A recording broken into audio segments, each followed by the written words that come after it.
Welcome to Crit Starters, where the dice roll high and every decision could lead to legendary triumph or epic failure. Join our cast as we weave tales of adventure, intrigue, and unimaginable wonder through 6 thrilling one-shots. Each one-shot is a unique story unto itself, with a tapestry of diverse characters, treacherous challenges, and hidden mysteries waiting to be unraveled. From ancient ruins shrouded in mist to bustling cities teeming with secrets, our heroes will face the unknown and forge their own destinies. Today, I, Gabby, your host and main dungeon master, have some of my brilliant friends joining me at the table. My dear friend and co-producer Jay, and some of our other incredibly talented friends. But Crit Starters isn't just about those of us sitting at the table. It's about you, the Crit Crew, becoming a part of the adventure. After the dust settles and the final dice are rolled, the power will be in your hands. All of our one-shots will tie into one epic mini-campaign, where you will decide which of our valiant heroes from each of our tables will join us for the final leg of our first journey together, where their story will continue and the stakes will be raised even higher.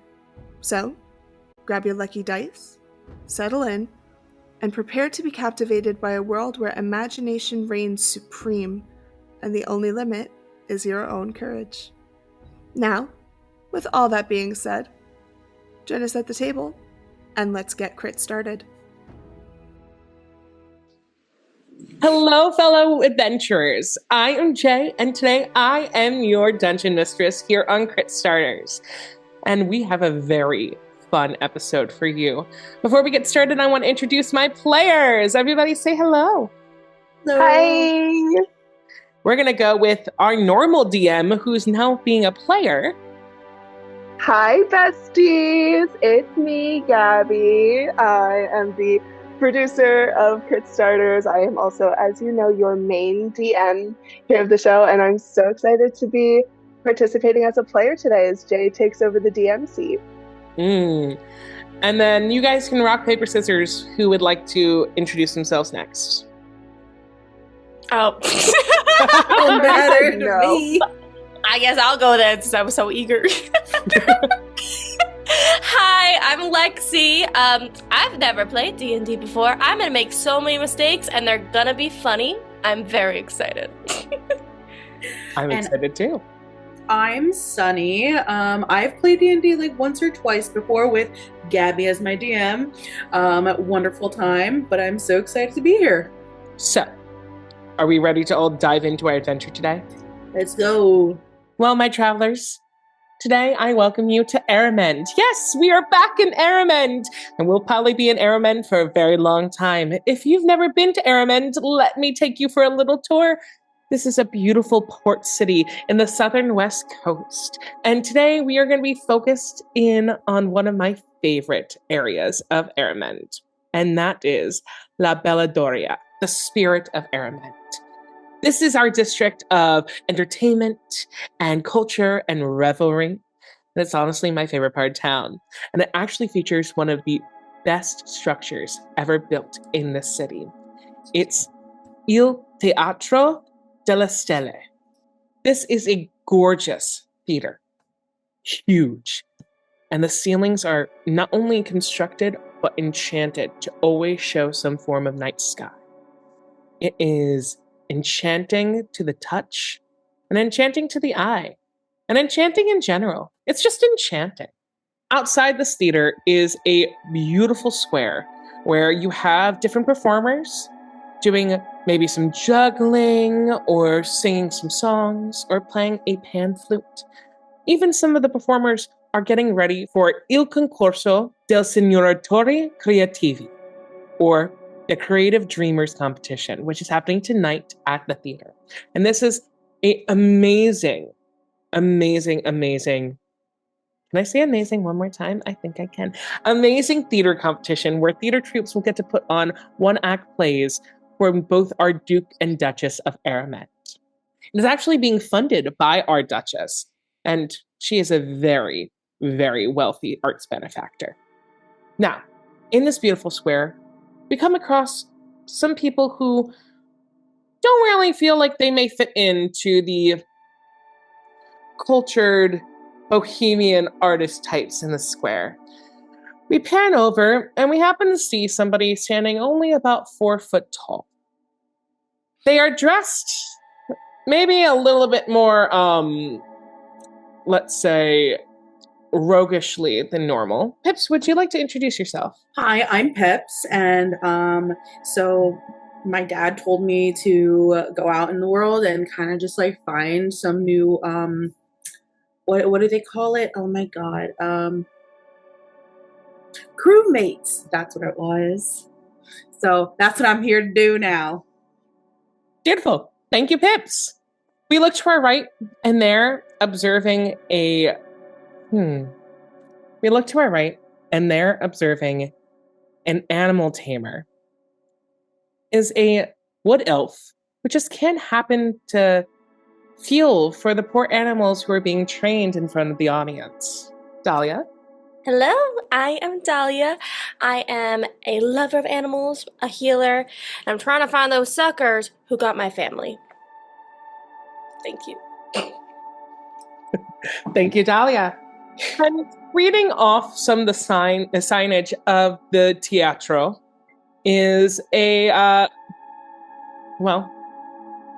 woman that I wouldn't probably want to cross. She is, I'm going to let her introduce herself. Marina?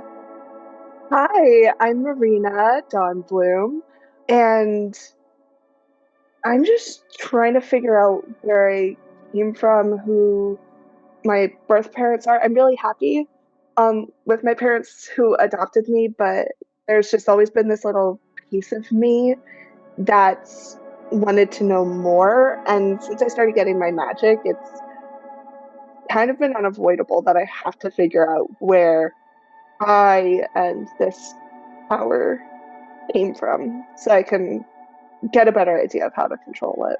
Oh my god, that's so crazy. You don't have parents either? No. Oh my Well, god. I mean, I do out there somewhere, and I have my adopted parents, but Oh no, yeah, you're Yeah. for sure. So our bundle of orphans have been brought to Aramend in order to attend Festa di Latisti, which is the giant artist festival or the Dreamers Festival here in Aramend. Marina, Pips, Dahlia, what actually brought you to the festival this year? So for me, it's more coincidental timing than anything. I left my hometown a few months ago, and Aramend is actually where my adopted parents told me that they found me. They found me kind of on the beach down by the docks. So I'm just trying to explore the city and see if maybe anyone has any information about my birth parents, if anyone was around at the time that I was abandoned, just seeing if I can pick up any sort of trail here. Well, my dad, the captain, he kind of just like dropped me off here, and he told me to go to this festival because you like find a lot of people, is what he told me, and I mean, if they like to, sail on a boat, I might just go, pick them up. Yeah. Pick up some people. Got it. Dahlia, what brings you to the city? Currently, I am just passing through, trying to get over to the next city. I was on the hunt for possibly some clues on what happened to my family, but right now I need some food. I'm very hungry. I need somewhere to sleep. I haven't slept in a few days. And honestly, maybe find a friend or two. It's pretty lonely out here right now. Beautiful. Would any of you like to do anything within our square before we get started? Do any exploration? I see some animals. Yes. They look very happy. We may need to fix that problem. Okay. Anybody else want to do anything? Dahlia's taking care of some animals who are not very happy with their captivity. I have found the nearest water source that I can, and I've cast Shape Water, which is one of my cantrips, and I am using, like, if it's a barrel or a bucket or a fountain, doesn't matter. I've gotten some water, and I just have a little duck made of water floating on top of the water, and I'm just like spinning it around. I'm kind of just standing over to the side. I see I'm watching a bunch of musicians playing right now, clapping along and nodding my head. Wonderful. Well, as the water duck is sailing around the fountain, and Dahlia's trying in earnest to, I don't know, get these animals to talk to her, but they're all kind of quiet because they're a little scared about what their master may say. And as Pips is just listening to music, in the southwest corner of the square is a theater troupe. And slowly but surely, each one of you start to take notice of their performance. Now, let me be very clear. What they are performing seems very cheerful and fun and whimsical. It's very like improv comedy or like SNL sketch comedy style, but like Renaissance Italy style, which means it's commedia dell'arte for all my theater friends out there. But this theater troupe, otherwise known as I Travatori del Dormiente, is performing a scene that shouldn't be handled so colorfully. Because what we are witnessing is them telling the beautiful story of a group of people who wanted to work together towards a combined goal to bring about paradise. And this combined goal was that they all were going to share a drink together. A very, eternal drink. And as they raise their cups and they praise somebody named LALDIR, they all take a sip and fall to the ground. And the audience erupts in applause, and everyone is so happy to see. And then they all stand up and bow and tell you to all check out their one act, which is even more about the beauty and wonder of LALDIR in tonight's competition. However, somebody is not quite as impressed with the performance, and they are slowly shrinking back and looking around, hoping that anybody else is just as concerned by this subject matter. We meet Twyla Amana, who is a fellow actress who hasn't quite found her troupe yet. And she's looking around and hoping that somebody else will be just as distressed. Marina definitely is. She's like leaned onto like whatever is nearby and is still like just swirling her little water duck around because it lasts an hour. She's getting her money's worth out of it. But she definitely looks concerned.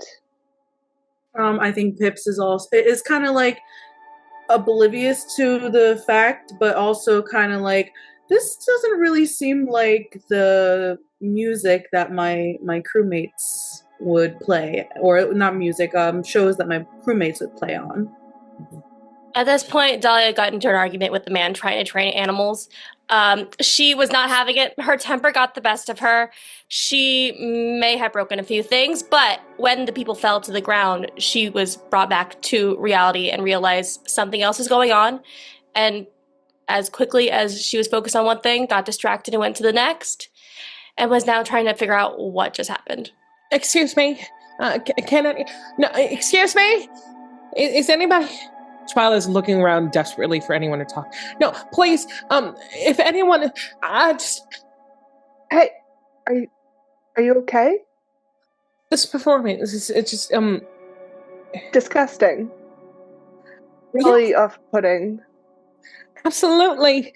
I just arrived here in town myself, and I've never seen something like it. Something so crude and vile and honestly morbid, presented so whimsically and happy. It's weird. Don't you think it's weird? Yeah. Can I roll a religion check to see if Marina would have any sort of familiarity with the name LALDIR? Yeah. Give me a religion check. Or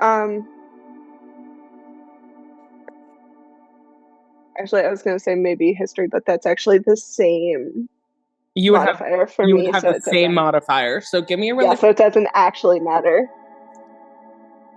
Nope. It doesn't. Nope, that's a 5. And it doesn't matter because you would be up against anyway too. So you know nothing. You know Right. nothing, Jon Snow. Anyway, You think you've seen it all, when you're swashbuckling and whatnot, but that was a little weird, wasn't it? Yeah. Excuse me. Hey. Uh what just happened?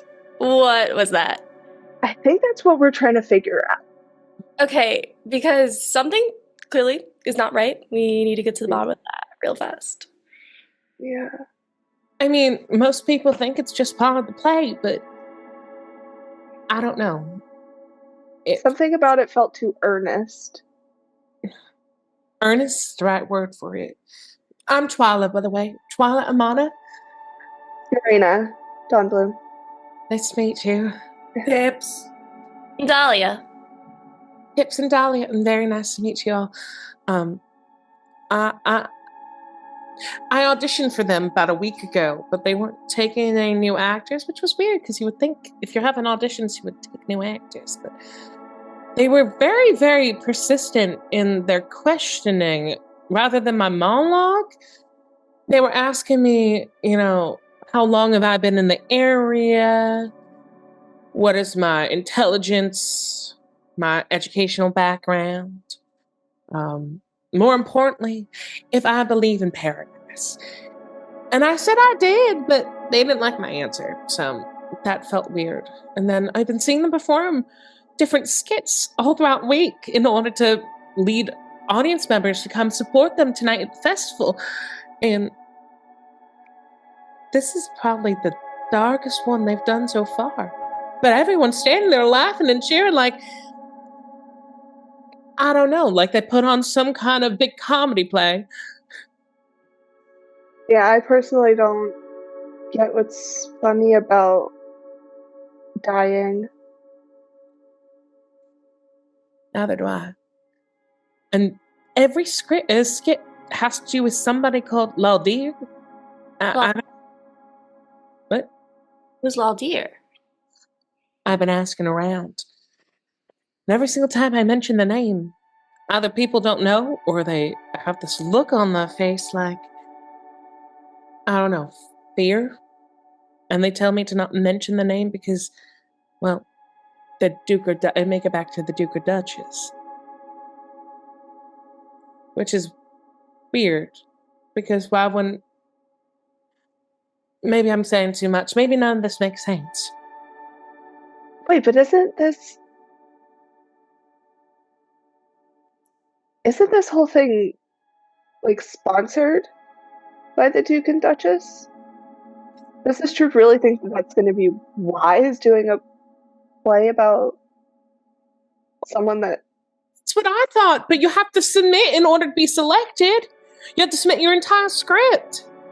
So we have like a show tonight about a man who likes to eat stars, and we have a show tonight about this one's my favorite. We have a show tonight about a halfling who couldn't who couldn't like.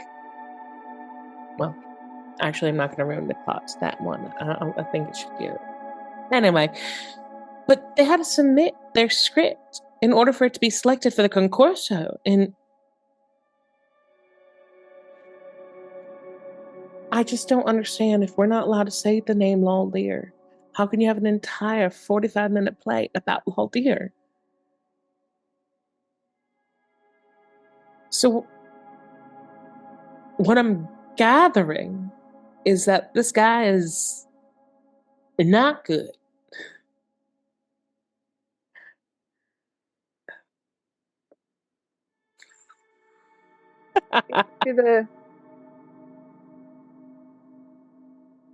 Maybe the Duke and Duchess are going to make an example of these guys. Remind the people why they're not supposed to mention the name. That's the only thing I can think of, because that doesn't, like, if what you're saying is true, that doesn't make sense. That's what I thought, but then I may have saw something. Never mind. I just met you guys. I shouldn't. No, what did you see? earlier today,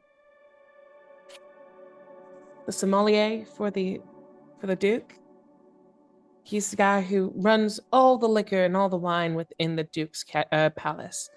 And they brought over wine basins from their special cellars. And I saw one of the troop members take something out of the satchel that they had and started pouring things into each of the basins. And I didn't think much of it until I found out that, well, the night concludes with a toast for everyone, and everyone must drink if they're in attendance. And they're drinking from that supply of wine. And again, I didn't think much of it until I saw that scene, and I just don't know who to tell. I don't know what to do. I don't know who to go to. That seems weird. Very, I would say weird is definitely the right word for it. Yeah, if there's a stronger word than weird, that's what I would say. Can we get in there? Get in where? Can we go? To the Il Corso tonight? Yeah. Is there any way to go in there? Oh, in the teatro. Teatro.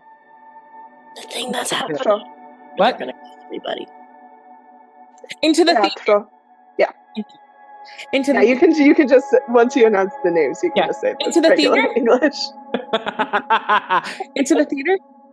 Into the teatro.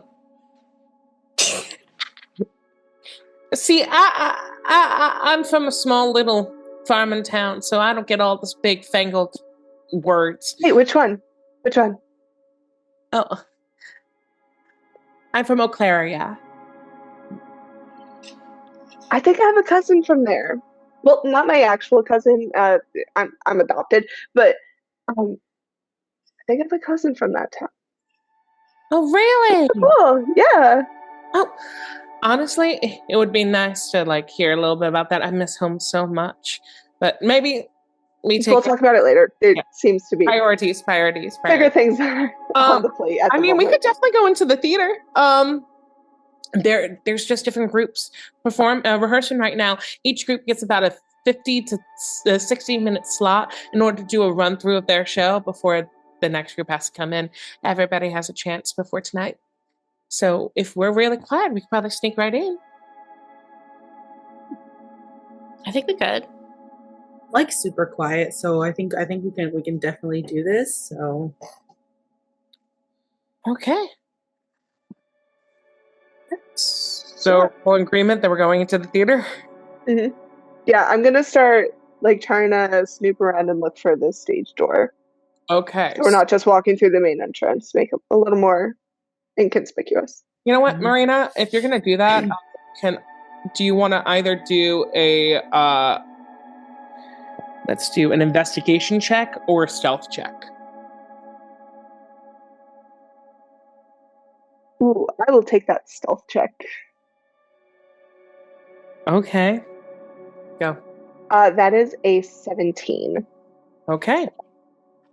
So, Marina, somehow becoming the de facto leader of this group out of nowhere, starts already walking towards the giant pillars of the exterior of the theater. And everyone kind of like looks at each other and hustles after her.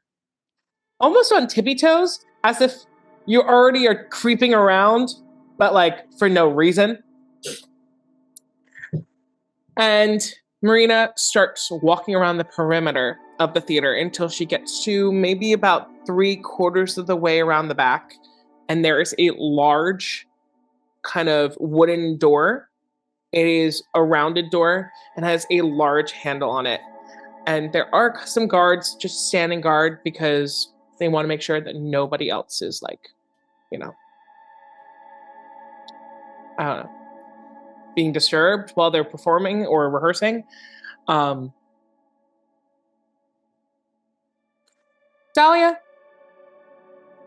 can you do me a favor? Mm-hmm. Can you roll me a performance check?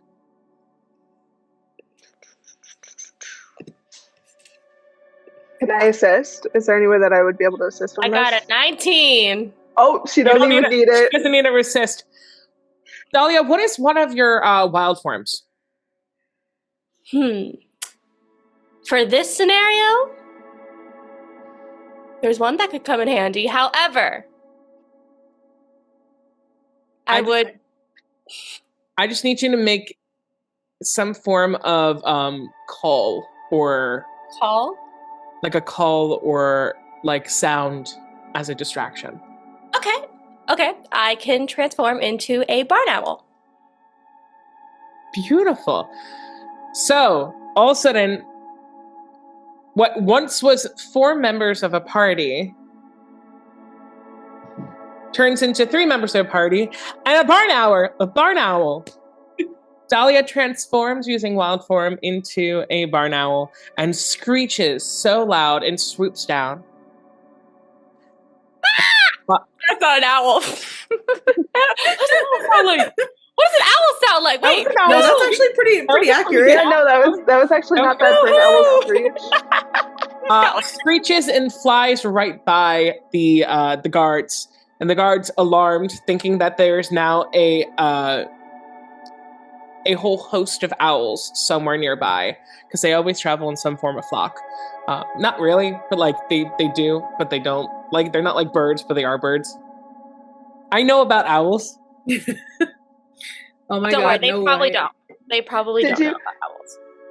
But They probably don't know about owls. It's fine. I was about to give an owl fun fact, but then I remember this is probably not the time for me to go safari tour guide mode. Oh my god, no way. This reminds me of this one time when when the witch turned the captain into an owl. That's so weird. Not a seagull? Oh, yeah, I think it might have been a seagull. Never mind. okay, I get the confusion. They're pretty similar. I don't Yeah. get the confusion, but it's all. oh yeah, how are you talking? You're an owl right now. I am an owl. I forgot. You're flying around. You pop down. Get that to us after. So she swoops down, she distracts the guards go running after the owl. And in that moment, Marina, with her 17 stealth, sneaks up to the door, knocks on it twice, and then opens it. And then we all sneak in, and in 2 seconds flat, at the last moment, Dahlia swoops in through the crevice between the door and the door frame. That's the name of the door frame. Mm-hmm. Door frame, and then transforms back into Dahlia. And the door closes behind him. Every time that happens, I get a weird craving for rats. Every Oh, time. I get that. And that's just a personality trait of yours? You know, what? Rats are pretty good. I mean, sometimes you gotta eat them. I mean, you're on a ship for like months at a time. You're not gonna find like food all the time. I'm a vegetarian, so. That'd be the best option. Anyway, so we're now in the backstage of the theater. We're actually not even in the working backstage. We're actually behind rafters where the scrims are, almost in the makeshift fly system within this very antiquated form of theater. So we have a bunch of different wooden pillars and columns holding everything up, and we see a bunch of ropes. All the way to our right seems to be a hallway that goes off into a chamber that has different dressing spaces, and then to our left you have a section that has a bunch of different props and costumes all hung up or on different shelving units. And then in front of us is the current set scrim that is completely blocking our view of what's happening on stage. Twyla then goes, "Come with me." And she leads you down the hallway that goes towards the props and costumes. And there is a set of stairs that you all walk down. And it takes you into the the orchestra pit of the theater. And there is where they are storing all of the wine basins for tonight. Could I make a medicine check and try and see if I can determine what exactly has been done to the wine. Go for it, Marina.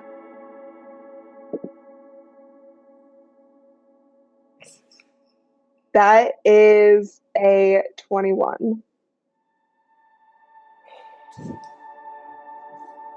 It's a 19 on the die. I can send you a bit. I know.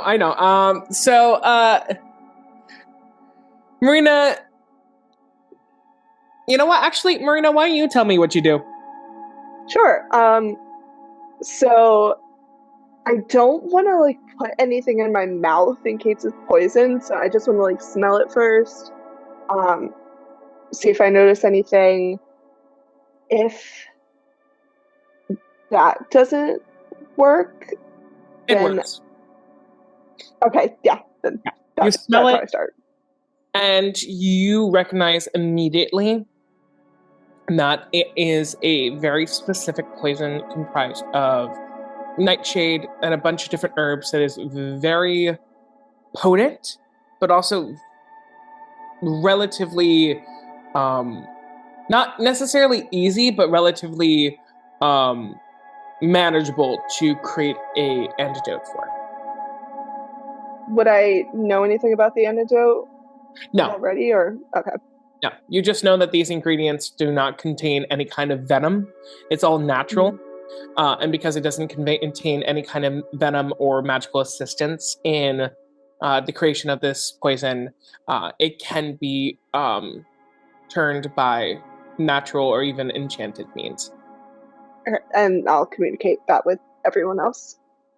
Okay, so we can make an antidote. Mm-hmm. Yeah, I don't know what exactly we would need, but it is possible. Well, actually, you can go visit my friend. She works in the Il Mercato. It's kind of like our marketplace for a bunch of different, well, like it's like a farmer's market, and I've been to one of those. it's very fun. Anyway, you could probably visit one of my friends. They're an herbalist, kind of an apothecary, and they could probably help you. I probably shouldn't go just because I want to make sure that nothing else funny happens around here. We should probably have one person. Yeah. That makes sense. But will you guys go? Yeah. Oh yeah. Absolutely. Okay.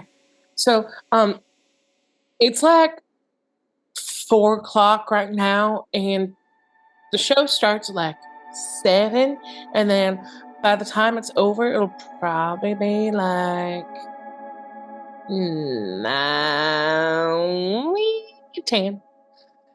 So they're gonna probably do the toast around like 9:45, 10 o'clock. So you guys have about maybe 5 hours to, hopefully brew something, maybe, or I'm gonna try to actually run around and probably tell everybody not to drink, but then I may sound like a crazy person.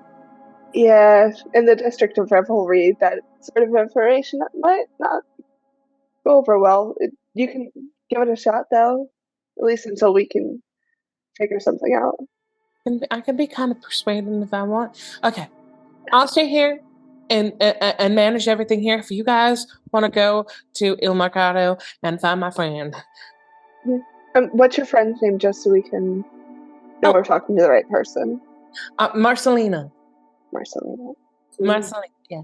Marcelina Nightshade. She has a stall all the way at the end of the market. Can't miss it. It's like literally covered in like ivy, and it smells very much like patchouli. That's cool. Yeah. Now, real quick, does anyone want to do anything else in this orchestra pit before, or in the theater in general, before we head out and head towards Il Mercato? Can I do like a quick investigation to see if there's anything else? Can you do an investigation? I mean, I guess you can, my love. Yeah, give me an investigation check. Oh my god, you have a +3 on investigation. I'll need it.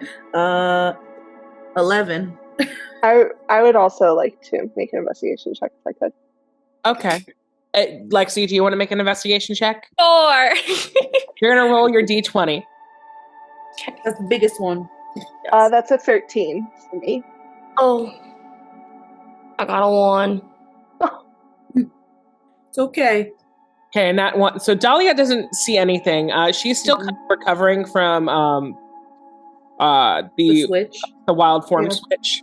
And it takes a second for her eyes to go from bird eyes back to normal wood elf druid eyes. Meanwhile, Marina and Pips, you start looking around at the wooden architecture of the underneath of the stage, and then the concrete of the orchestra pit, and you happen to recognize that there are some symbols drawn crudely in what seems to be red paint or even red chalk material. These symbols, you can't actually. Either one of you want to make any kind of history or religion check or arcana check? Mm-hmm. Sure. Canonically, my character travels everywhere, so I'm going to. I was hoping that Pips would want to look at something. Yeah. So 20, the D20. D20. Yeah. Can I instead of rolling, just assist Pips Yeah, you can assist. so that she rolls with advantage instead? Yes. 18 plus my history. 18, 19, 20, 21.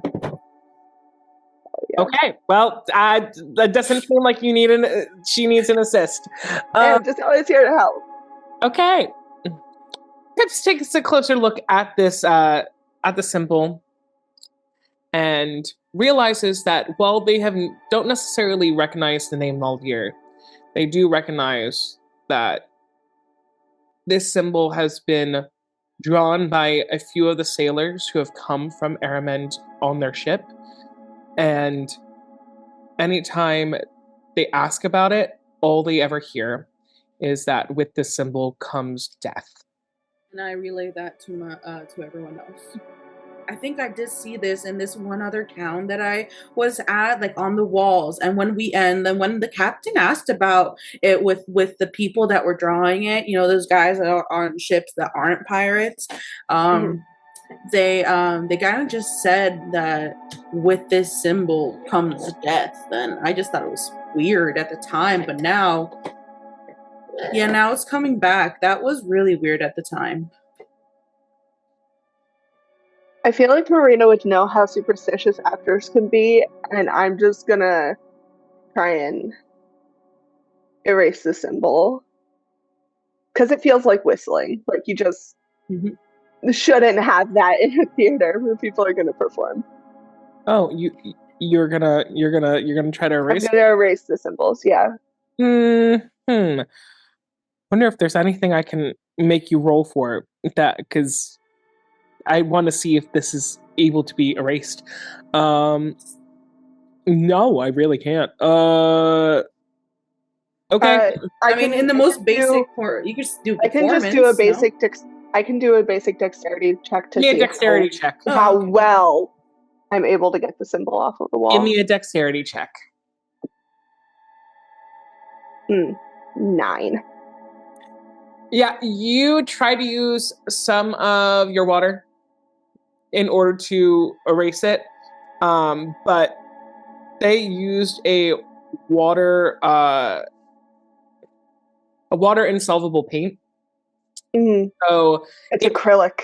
It's acrylic, so it smears a bit, and maybe like loses a bit of its vibrancy. And you see, I'm just really leaning in. I'm trying to put the elbow grease. I'm like, I'm made of water. This should be working. It's not going anywhere, babe. Not going anywhere. Anything else we want to do before we head out? Y'all just found out that there are symbols around of... Look at all the symbols? There is at least maybe one more on the slabs underneath the stage. This one is literally on the concrete wall at the end of the pit. But, maybe y'all should be on the lookout because there may be more symbols all over the place. You never know. Wait, can I try drawing the symbol of my own god or like a god of performance over the symbol? Give me a religion check. Actually, give me an arcana check. It's the same modifier, so it doesn't matter. Give me a religion and arcana check. It's still gonna be a +1. I know.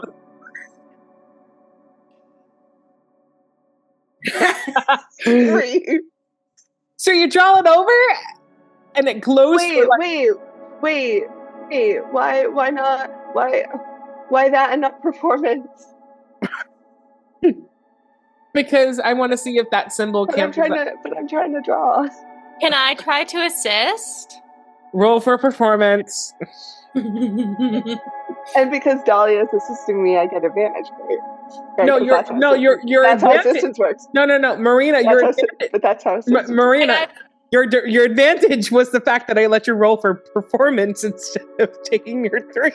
So you get to roll it as a performance. That is it. Okay, I got a 10 plus 1 would be 11. I got a 15.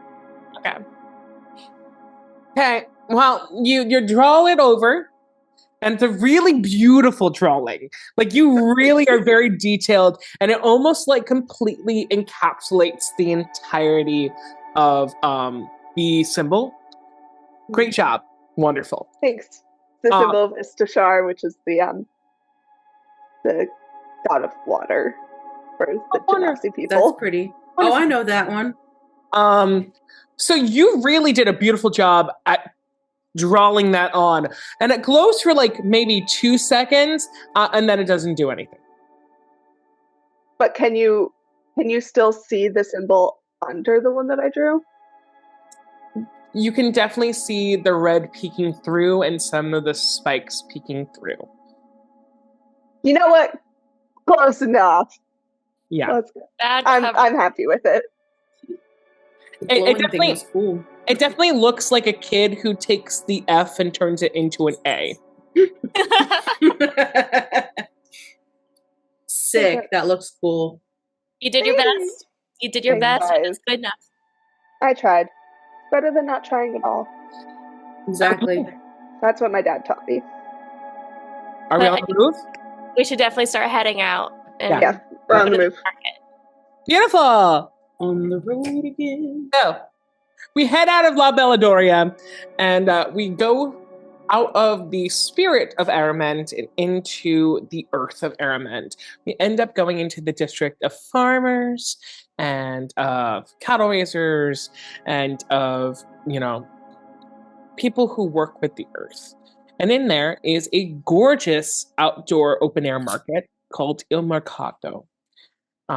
You have stalls lining up many different streets. It's about 4 blocks long. And you have people who are selling meats and baked goods and produce. And you also have certain people who are selling crystals and herbs and potions and salves. And at the end of this one street, there is a very crudely made tent with ivy and little pink and purple flowers and snapdragons on it. And the sign reads, Marcelina Nightshade, you have a problem, I have a solve. I think it's that place. Yeah. I'm just looking around, I'm like, wow, I love living with the land. And I've currently gone to the first stall you find to grab a snack because I am hungry. Do you have gold? I literally have 1 silver piece left on me, and I'm going to try to use it the best I can. Hello there, little lady. Hello there, big sir. Thank you very much. Can I interest you in any of my meat pies? Maybe a sausage roll? Sausage roll. Definitely a sausage roll. That'll be 1 silver piece. Take it, sir. You got any toppings with that too? Anything a little freebie on the side for a few extra calories? 1 silver piece. I'm gonna walk up behind Dahlia and I'm like, "Are you sure?" And I'm gonna try and intimidate this guy. Oh, are you? I am. Okay, Marina, roll intimidation. That's a dirty 20. Ooh. That's a what? It's a dirty 20. It's 17 plus 3. Oh, water genasi. Ugh, you're gonna make everything soggy. Human. Why are you being a little bitch to my friend? You know that that's only worth a few coppers. Why are you trying to charge her 1 silver? Are you trying to muscle me out of what I know what my pastries are worth? Are you trying to steal from my friend? What are you gonna do about it? And I'm just gonna start flipping shit over. Okay.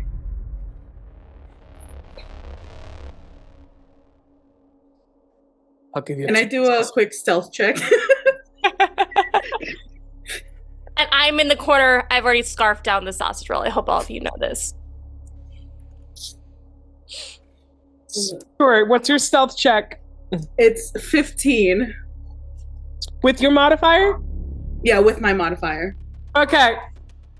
Unbeknownst to this shop owner, this tent owner, Pip has gone behind while Marina is literally tossing everything over. Not everything.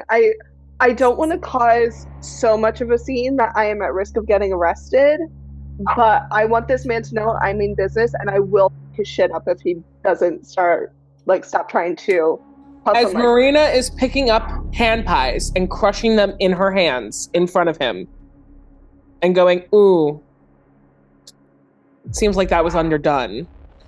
And literally systematically ruining certain wares he has for sale.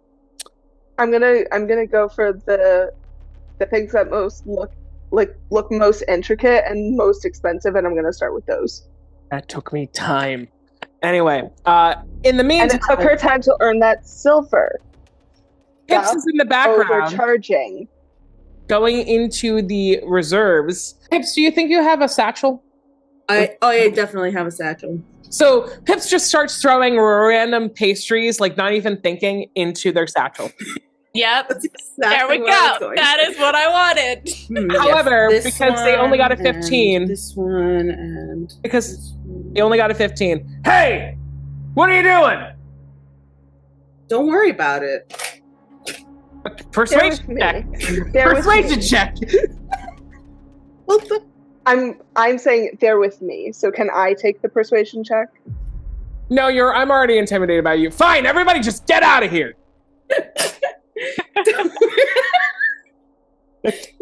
And I'm gonna take out a silver piece of my own, and I'm gonna lick it and stick it on the man's forehead and say, "Next time, know your worth before messing with someone. Don't overcharge, because that's how you get your shit destroyed." And as you walk away, he just calls out, "Leave a good review." You're lucky I'm my just friend's I'm just nicer than stuffing my me. face. I'm just stuffing my face in the satchel. I hand one to Dahlia for it to have. We're just stuffing our faces. Okay, Pip, we need to ration some things now. We need to. Yeah, okay, fine. Yes, Anyway, do you guys want to go towards the actual Nightshade Saw? Oh shit! I think we need to go to that. Yeah, I'm stall. like- remember that? I've weaseled my way between the two. I'm like, I got food in my belly. I'm good to go. glad that I got that energy out of me. I feel like I was being too nice earlier. That was really fun. Yeah, we should do that again. We should. Next time, dessert. That was so rude. Like, That was rude. who's gonna charge a silver for a sausage roll that really should only cost max 5 coppers. Guys, You're so right. by the time you got to Il Mercado, it was probably around 5:15. You have wasted 15 minutes. It's now 5:30. You should probably get on. Let's book it, y'all. Let's go. We're having this Oh, the conversation stall, the while stall, we're guys. walking. The we're stall. Don't talk. Just walking a little faster now. Okay, we reached the stall. What now? Are you gonna go in? Yes. Yeah. Yes. You hear the little ringing of chimes, and then you see this middle-aged woman, giant like Professor Trelawney glasses, long, faded turquoise hair, kind of frizzy. She has a kind of bohemian sundress on that happens to be kind of pink, purple, blue with giant silver like leaves and vines on it. It doesn't quite make sense, but for some reason the entire outfit comes together for her. She also is wearing actually, I'll show you what she's.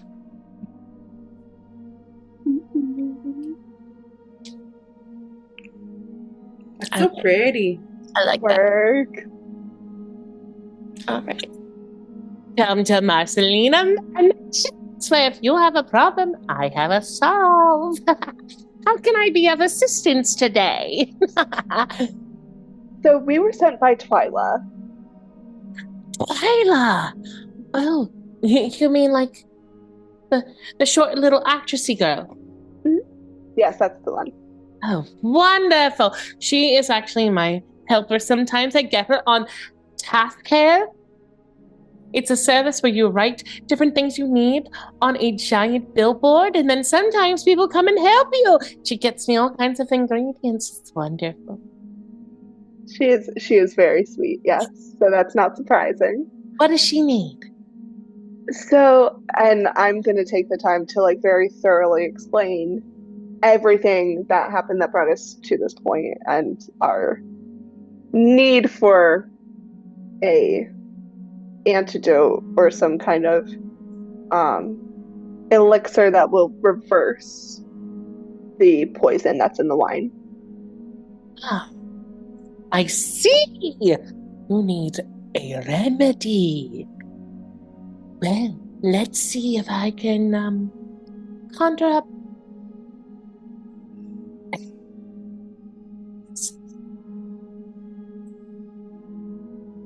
And yes, it is canonical that she takes this long to say anything. God, I was hoping so. Let me have one moment. She reaches down and she grabs a goblet that is filled with some weird bubbling liquid. She says, I need my inspiration. Can I try and figure out what that is? I'm so curious. You don't need to figure it out. I'll literally tell you. It is literally grape juice that she put foaming buds into, which makes things steam and foam. She's just always Incredible. Iconic. I love her. Anyway, she goes, Yes, I see. You need a remedy, a recipe for a remedy. Yes, okay. You need 4 ingredients. Not 3, not 5, 4. 4 ingredients. Like the holy hand grenade. There's a holy hand grenade? Yeah, it's also very specific about the numbers. You have to count to 3, not 2, not 4. You can't skip over 3 and count to 4. It's very specific. The first. I grow in fields, both wild and neat. A fragrant leaf, a cool retreat. In tea of drink I bring refresh. My taste is sharp, my scent is fresh.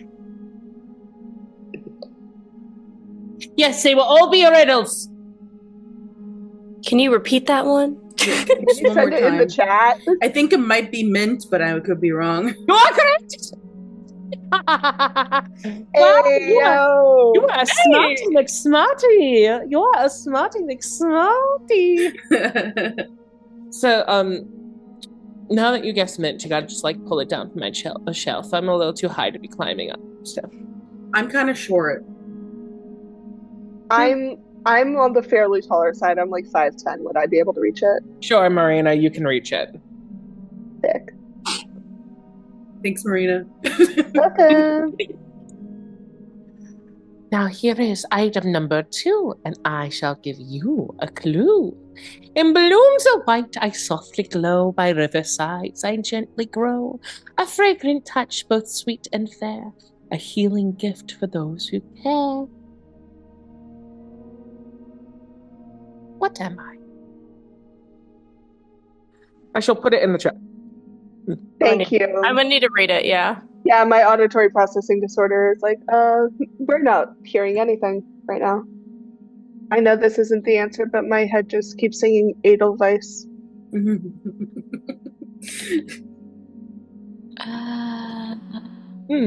I was gonna say dandelion. I'm trying to think of white flowers. Gabby, what does Edelweiss mean? Snow blossom. Or blossom of snow. Snowdrops. Yeah. Unfortunately, no. No, the song lies. Edelweiss. A river? Wait, can I do a Yes. Wait, what's the checks are confusing me a little bit. Which is the one I would do for this one? That's a You could do potentially an investigation check, or you could do a basic intelligence check. Okay, it's intelligence and what? You could do intelligence, or honestly, actually, you could do a nature check, Dahlia. Okay. Give me a nature check.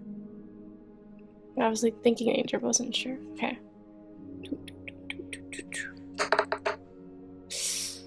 That is a 6 with 10. 14. So Dahlia, you know that it's some form of flower. Can't recall the name of the flower. Can't. Can I make a knowledge check? A knowledge check? Is that another thing? Intelligence. You Oh, can shit. make an intelligence check. Yes, that you can do. All right. Well, My nature isn't great, but can I also make a nature check? Sure. Thanks. If anything, I think you should all make nature checks, because let me tell you, Pips, your intelligence is the same modifier. Yeah, it is. Oh, okay, let me then. It was a 13 for me. Okay.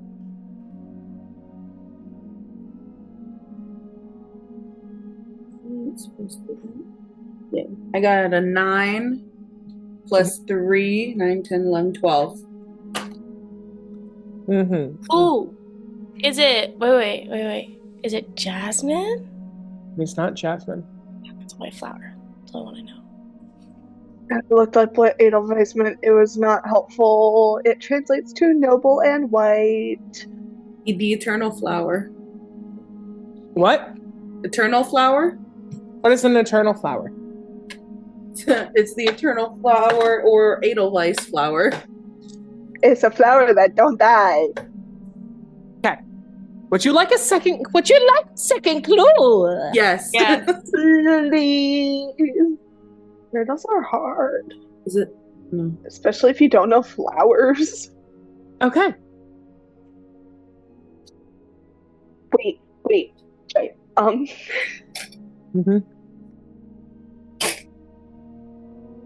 For the next one, can I roll with advantage because my mom's an herbalist? It's in my backstory if you don't believe me. I believe you. Not you asking for Marina, you could have rolled with advantage this whole time. Wait, so then can I reroll the last nature check? god. Am I feeling merciful today? Sure, you can roll with advantage. Give me another nature check.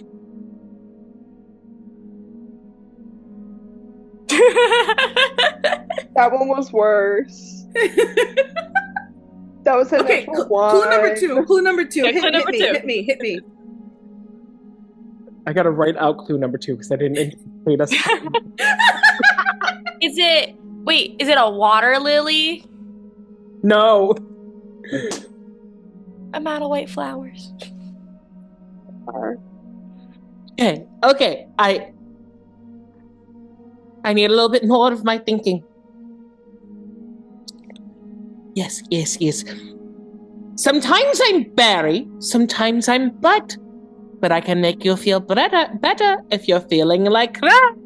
Oh, I know what it is. Am I allowed to? Me as a person knows what this is. I think. Can my character say it? Sunny, you as a person is also you as the character. Okay. Is it an elderflower? Yes. It's elderflower. Yes. Here we got 2 out of 4. Yes, you did. Congratulations. Got 2 out of 4. I'm gonna change that. Okay. You have 2 ingredients. I will gladly give you the elderflower because Marina grabbed the last one, and you two just don't strike me as people who can retrieve things. I mean, I could climb the stall, but I don't want to mess anything up. No, you'll knock everything over with your giant halfling feet. No. Exactly. So, I mean, and I'm not tall enough to reach it, so. No. Not happening. I pick up Pip's piggyback style, so she's the same height as me now. I gave you Oh my god, I've never seen the world from this. She wanted to be tall. Oh my god, this is what you tall people see? Yeah. Also, not once did Dahlia go, I could turn back into the owl and just... I was gonna say that! Wait, I was gonna say it, but I So could Dahlia, turn remember into you the can- owl, though! You can only wild shape a few times before you need to rest. There you go. Okay, so you're holding on. You're holding off. Got it. Yeah. You have 2 ingredients. You need 4. So now I give you 2 more. That doesn't necessarily rhyme, but I'm not in my right mind. So Well, no, 4 and more rhyme. it's a very lazy rhyme. It's okay. Sometimes we need to be lazy. It's self-care. I'm on a roll, so let's Now, unfortunately, these 2 ingredients are not 2 you can find in my shop. But around the market, you may be able to find the crop. Or the crop adjacent, or just ingredient. Not all these are plants. Anyway. Give me a second. Because we don't need more sausage rolls. I don't think he'd let us buy any more. I think Pip took them all. oh, sorry. And he's scared of me now. So Okay. I'm so distracted by my shoulder disappearing every 2 seconds. So I had to turn the light on in the background. Sorry. We were talking about the meat pies. I got one more. Here you go. Ready? You ready? This you will need to gather a vial of, and I provide you a little tiny vial. Born flame, I burn with heat, a creature of fire with power to beat. Though I sweat, I never cool, my essence fuels the fiery tool. This one's very on the nose. is it a phoenix feather? No, Dragon scale? unfortunately not. Does it have to do with the phoenix? No. Can you either write it down or say it again? It's in the chat. It is? Yes. Hold on. Born of fire. Oh, I see it. Flame, I I got burn, it. eat a creature of fire with power to beat. Though I sweat, I never cool. My essence fuels the fiery tool. It's not Bruni from Frozen 2. No. Born of flame of burning heat. Hey, Marina. They're not too far from you.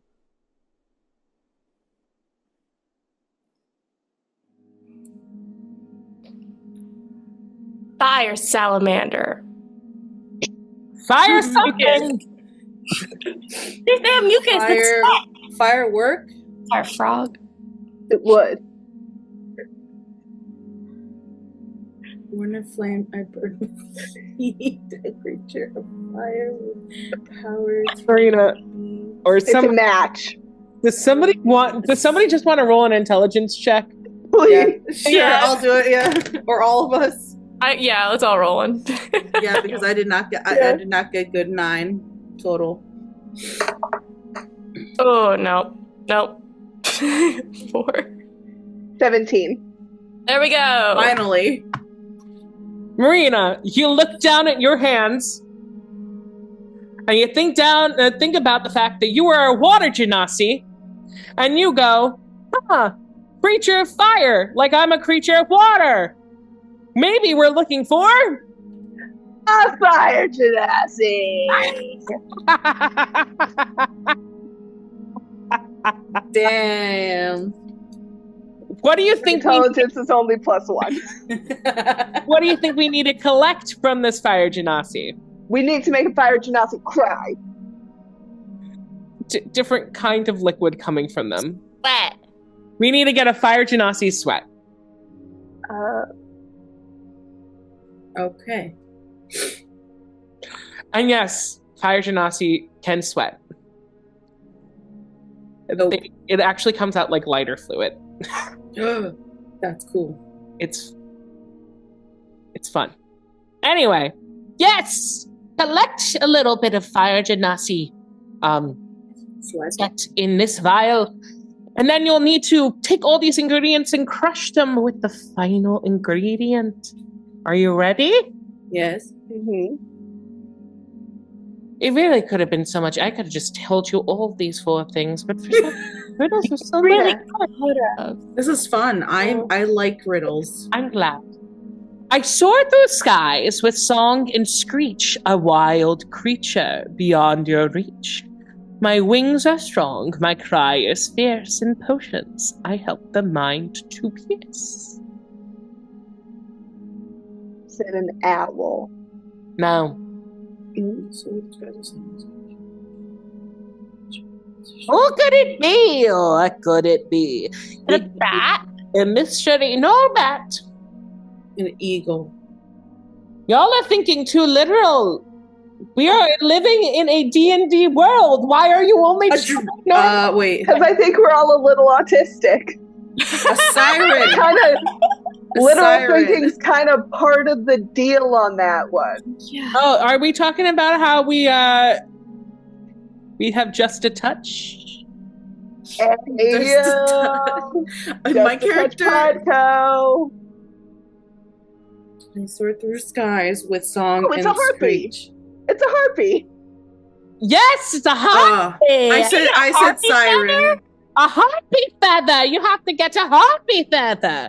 Gosh. Got it. Got it. So you have 2 out of 4 ingredients. I don't possess the others, so. Hi.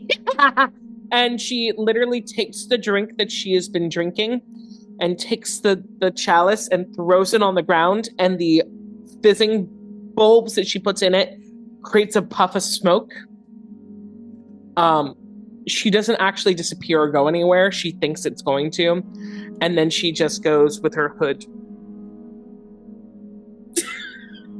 You can leave now. Where'd she go? That's crazy. Guys, she's right in front of us. You can leave. No, she just disappeared. Get out of here. If we just keep walking.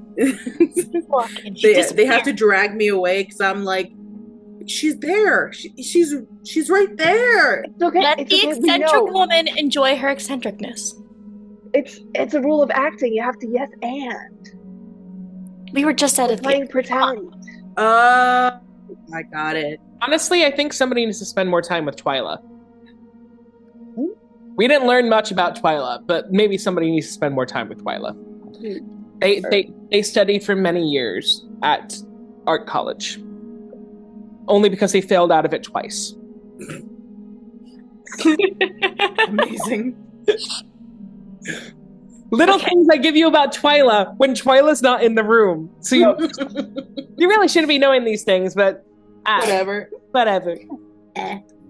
Anyway, so what are the 2 things you have to find now? Fire Genasi set. And a harpy feather. Harpy feather. Ah, okay.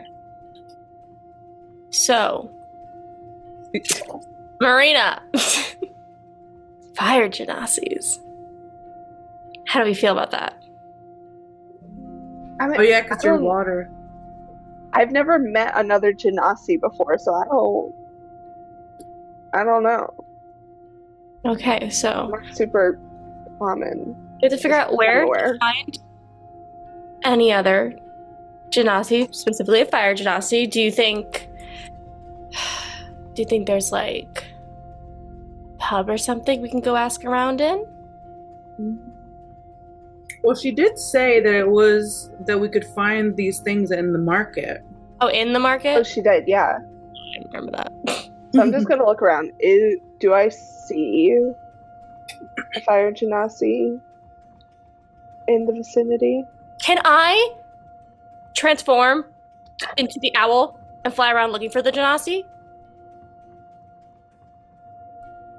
You could, if you want to use your second wild form. I feel like owls have very good sight. It'd be a very quick find, and we're gonna run out of time. So, yeah, be speedy and smart about this. Sure. Okay. Owl. Hoo-hoo. Then can I just roll a perception check to see if I? Sure. So. Probably not. That's a 7. While they're looking for the fire Genasi, can I do an investigation check to see if I can find the harpy or harpy feather? You can definitely. Well, that is an 18. And what did I just roll? Investigation? Okay. 18, 19, 20, 21. So, Pips, you are looking all around. You are trying your best to really observe everything and kind of like look into each of the stalls, seeing if anybody has any kind of weird wares like crystals or magical items. But you're not really finding anything. However, what you are noticing is, weirdly, as the wind blows down the corridor of this block, you hear this haunting song on the wind. And for some reason, you start to hum it. Okay. It's the same melody over and over. It's not leaving you, but it is making you start to really think about the idea of a harpy. You're starting to even envision her. This beautiful winged woman, long flowing hair, giant wings, talons that are painted and curled with rings and jewels. Very hypnotic, very tempting. And whether Pips plays for that team or not, she feels very drawn to this image within her head.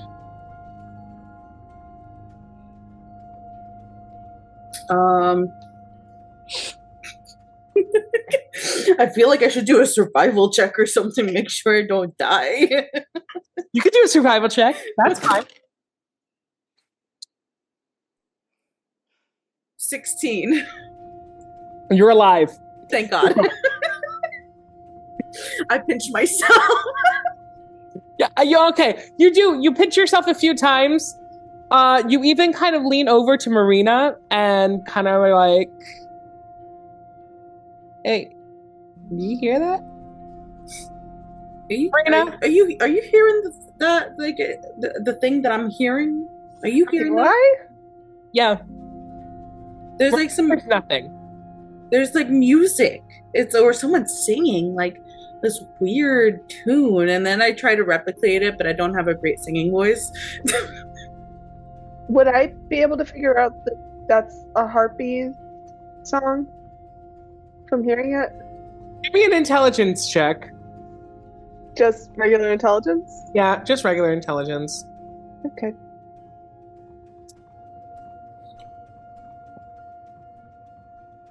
God, no. Natural one.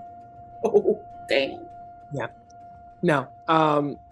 You literally just think that Pips is just having an earworm from the musicians that they were hearing earlier today. No, I don't. Are you sure that wasn't from earlier? No, it's Dahlia's back. Okay, good. Because I regret turning into an owl. Dahlia, you transform back, and your breathing's a little bit more labored. Like, not in the fact that, like, you are, like, you know, hurt, but more so that you're just a little exhausted. Like, you just worked a 5-hour shift, exhausted. All right. Okay, but here's the question. You turned into your wild form. You did not roll me a perception check. I didn't. No, I didn't. So roll me a perception check. Let's see what you saw.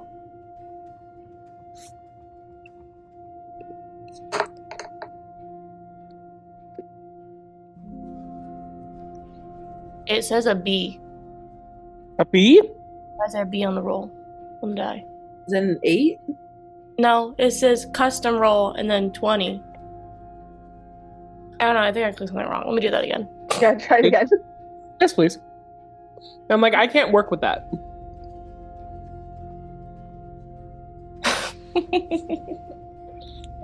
Two.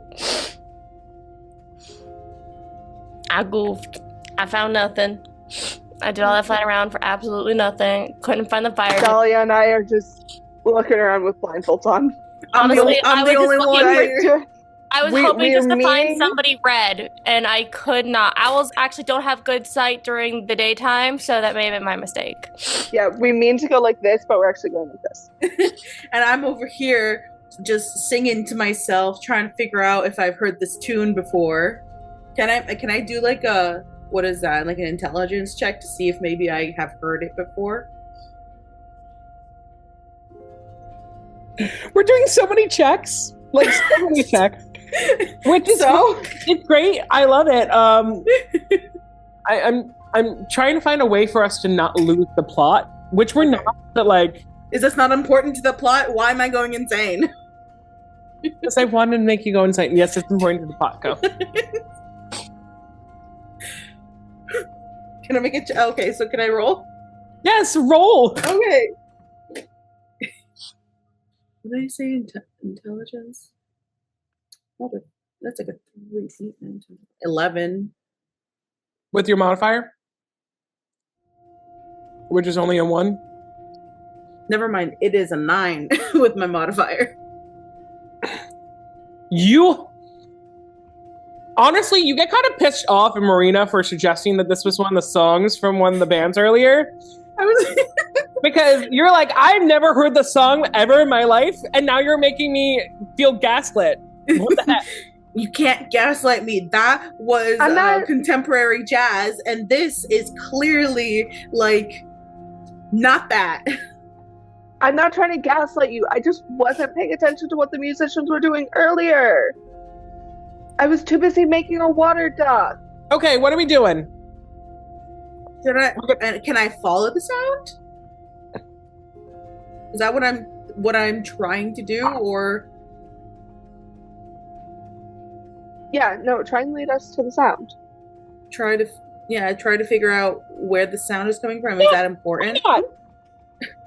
Yeah, let's do it. Oh God.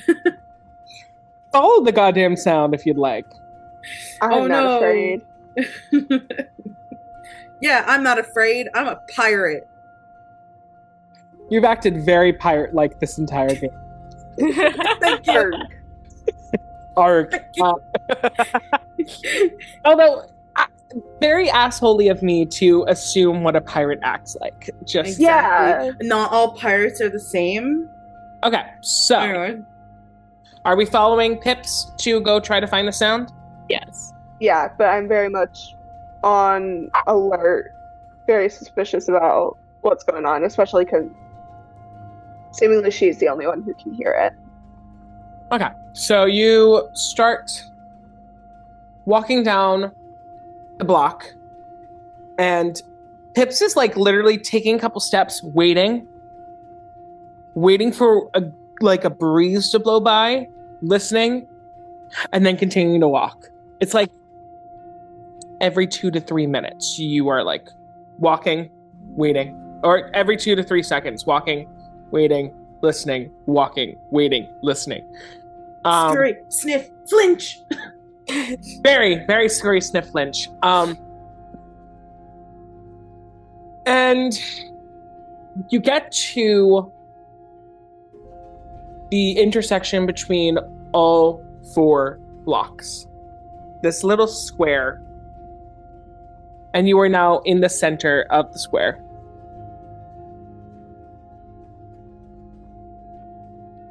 And it sounds like the sound is coming from all 4 directions.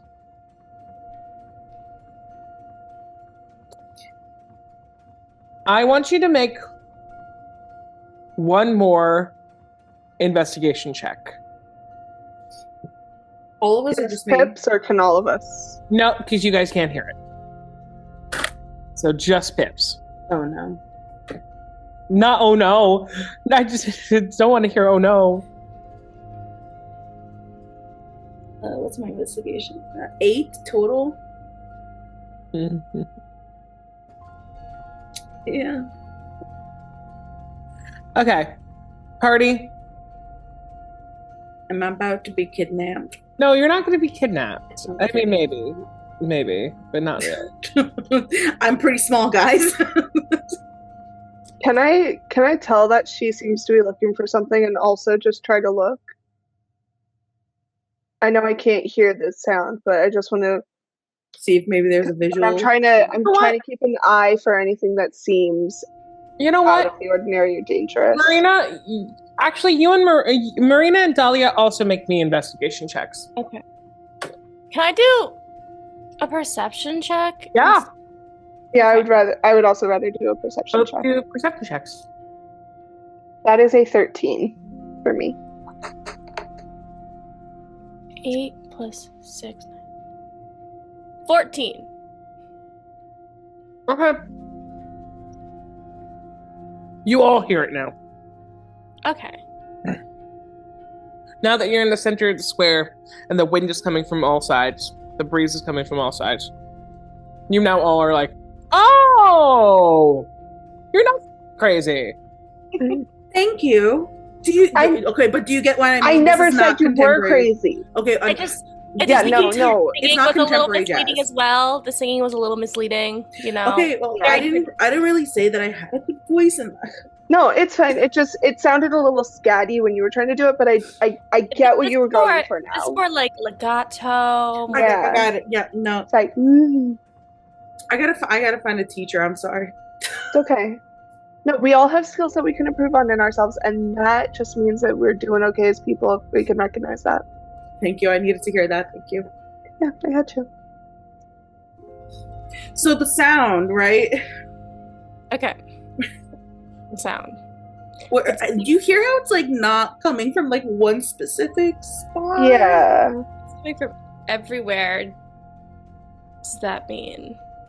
I mean, I tried looking up. I don't know if it's above us, but I don't think so. Are there any grates nearby? Like, could it be below us? I am really not loving how this is feeling. So can I just can I just pull my daggers out and have them at the ready? When I see her do that, I grab my something crowbar. about this feels off. I'm gonna grab my longbow if y'all doing that.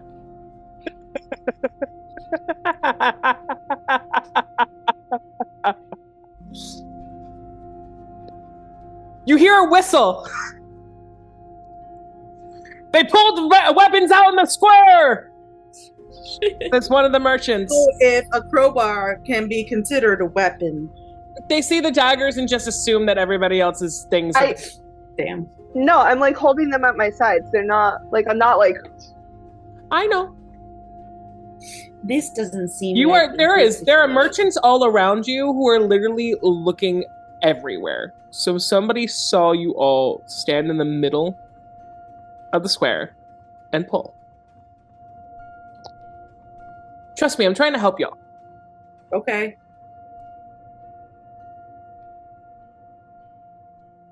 A guard walks up. Excuse me, ladies. And I just. Do you hear that? Hear what? Like I like pull him in real close. Like just listen. Try and block out all the other noise, and just listen.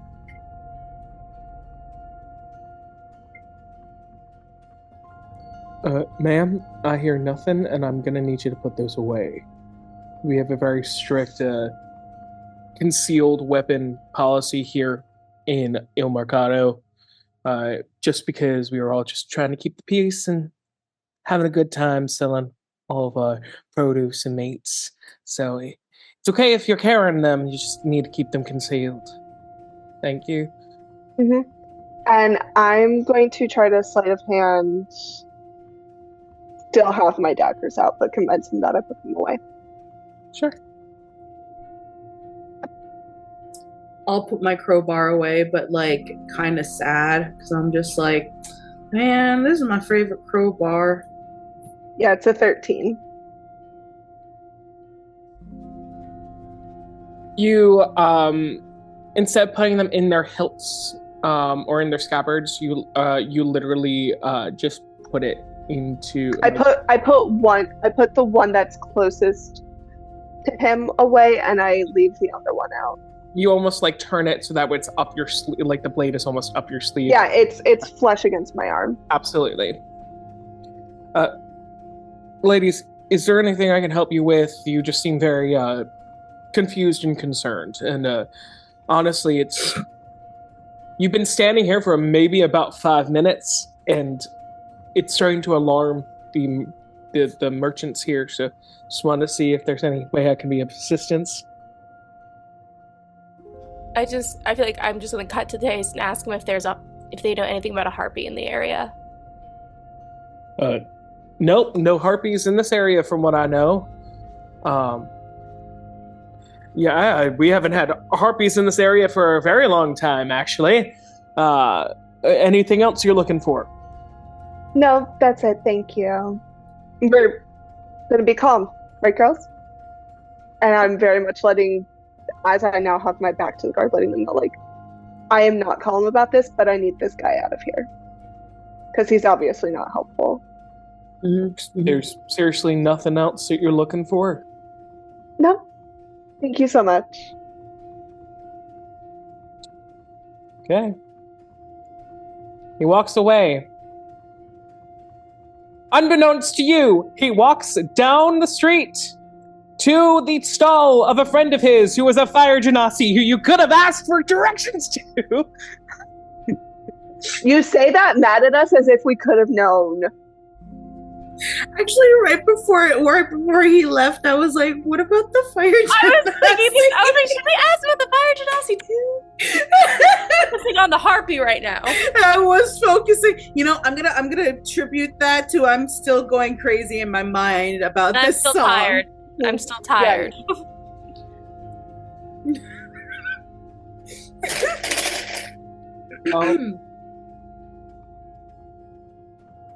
I'm sorry. I'm not good at this. No, you're doing great. You're doing great. We're just rolling kind of shitty. No, you're not. You're very much focused on the thing that you should be focused on. I just thought that the other thing was going to be done before we focused on this, but now it's being rearranged, so the autism in my brain is just trying to figure it out. Welcome to be D&D, fair- baby. To be fair, my character is canonically oblivious, so On the flip side, yes, you were all still focused very much on the harpy. Sorry, baby. oh, So, it's very apparent that none of the bipedal members of this world seem to be able to hear anything or notice anything that can really be of assistance to you when it comes to the sound. However, every single time the wind blows, you see a small being start to howl in the crevice between two stalls. A little dog named Morella. Hi, baby. Hey, everybody, it's a guest star named Mozzarella. And the game's named Morella. So, Morella happens to howl every single time you happen to hear the song. What do? I first approach her and I cast Beast Bond. So Yeah, that we you become do. friends, because she seems a bit anxious, and I want to make her feel more safe and secure. So I cast Beast Bond. Okay, give me a To second. understand her emotions, to see what is causing her distress. Let me look at what you got.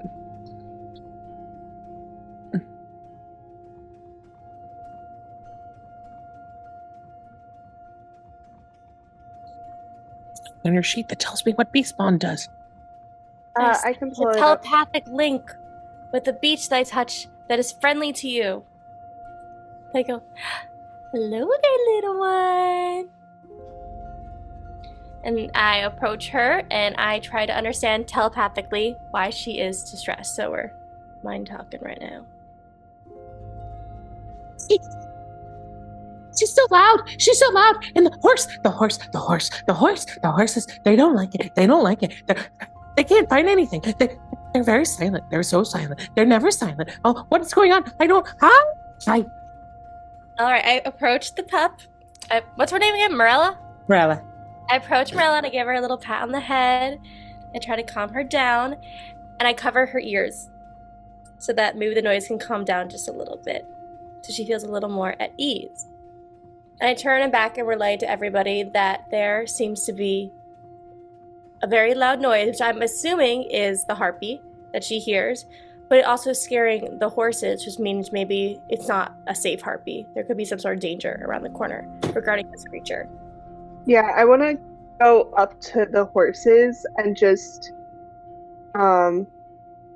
see if I can get a sense from them if they know the direction that it's coming from. Sure, Marina.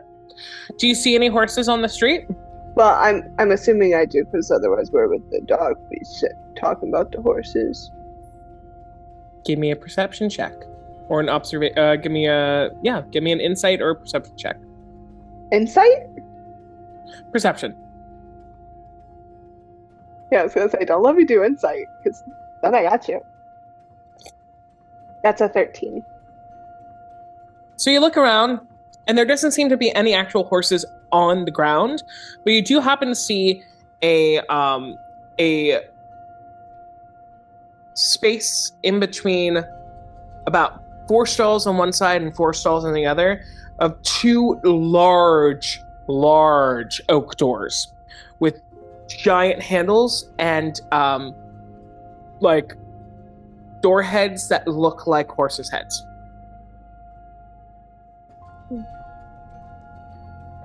that's big. Can I go investigate them? Sure. You won't even. I don't even need an investigation check. You can just go.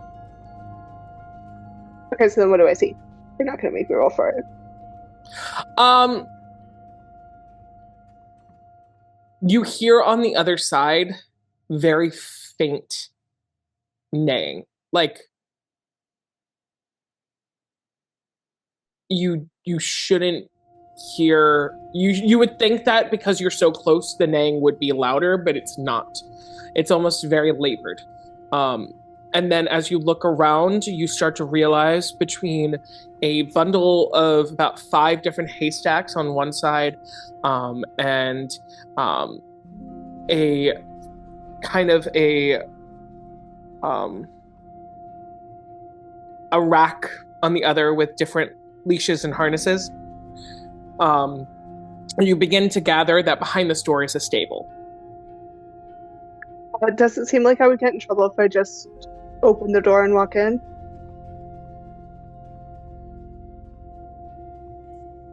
Give me a stealth check. Well, no, I'm not trying to actually do it. I'm just trying to see, like... Oh, no, nobody pays Do I get the sense that it would be... Like, it would draw more attention to me if I go in? No one's paying attention.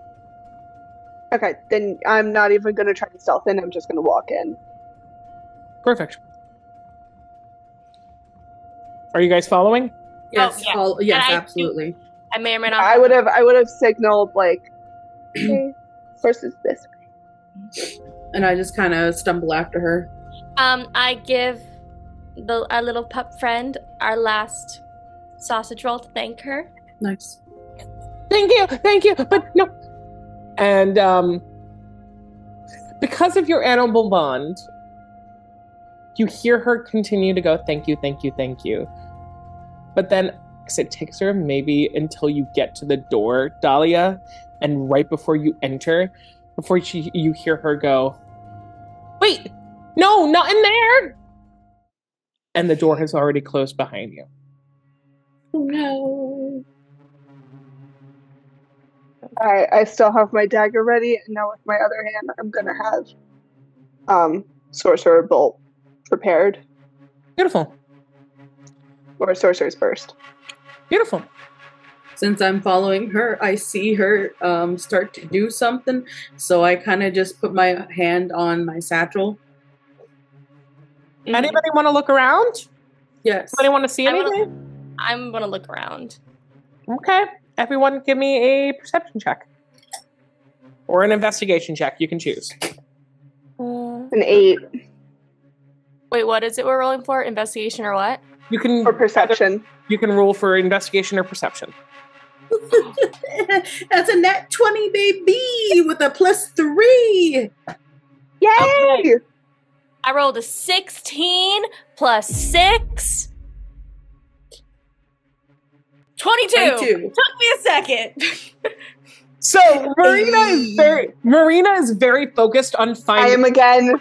No, you're not blindfolded. Marina is just very focused on finding horses. She is so focused on finding All horses. horses. Like, where are the horses? It's very the neurospicy in her to have gotten the one piece of information from the dog and go, I'm gonna hyperfixate on that one piece of information. So she's walking around going, horsey, horsey. And I like, just go like, is it?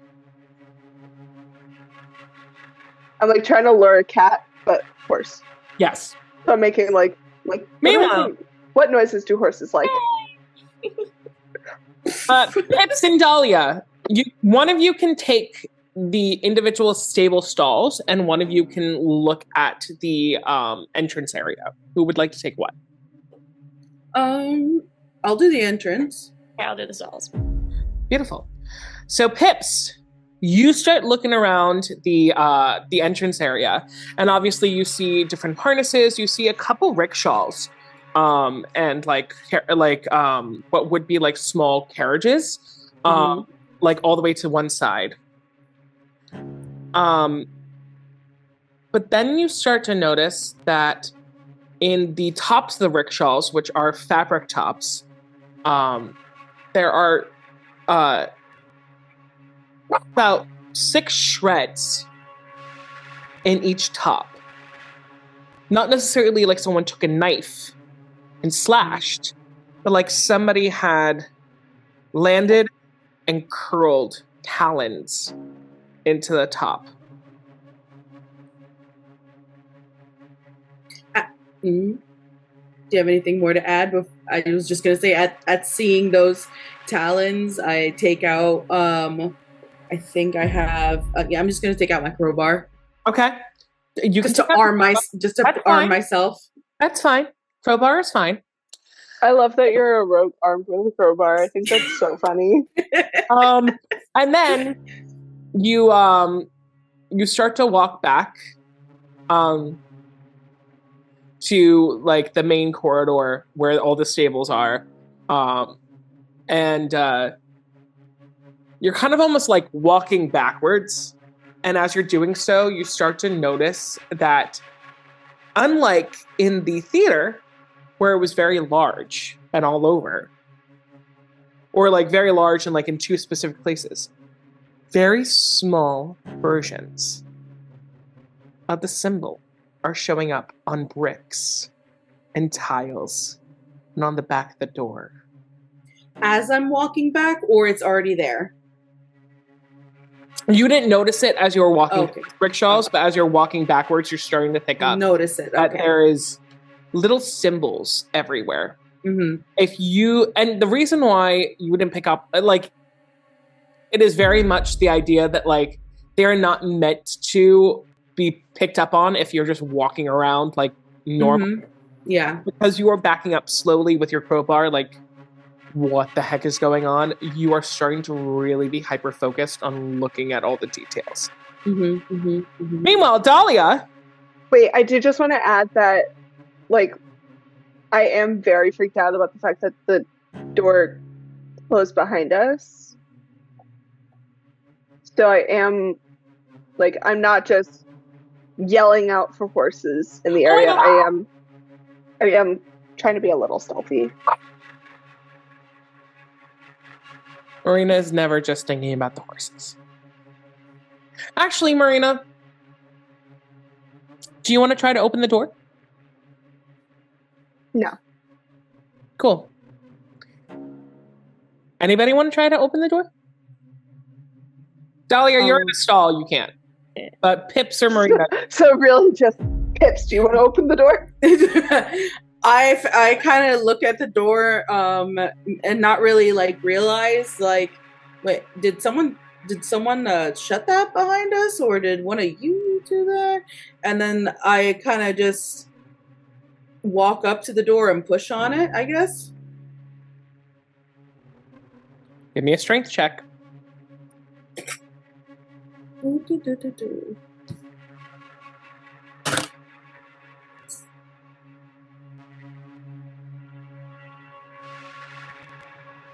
Yeah, as expected of a 4 foot, 96 pound individual, a 4.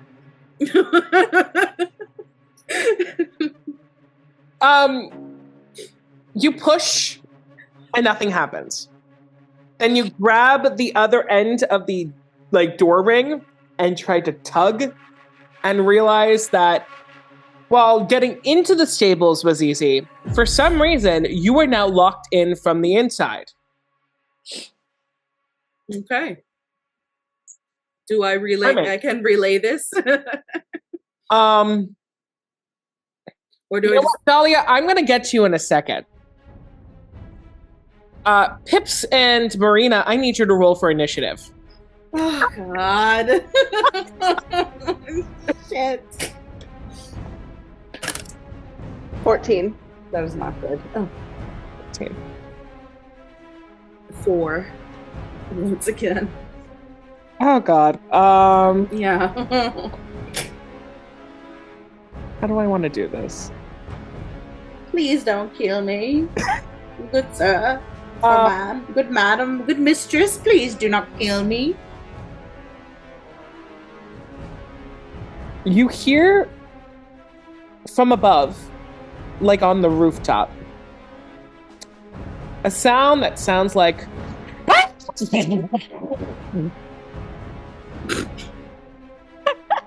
want you to know I barely heard any of that. Same. and that's exactly what I wanted to happen. Okay. They're using both echolocation and also a hibiscus. So proboscis. So I was going to say a flower. they're using a They're hibiscus. using a flower. They're using a Great. So you're hearing almost this clicking and like snarling howl from above you. Mm-hmm.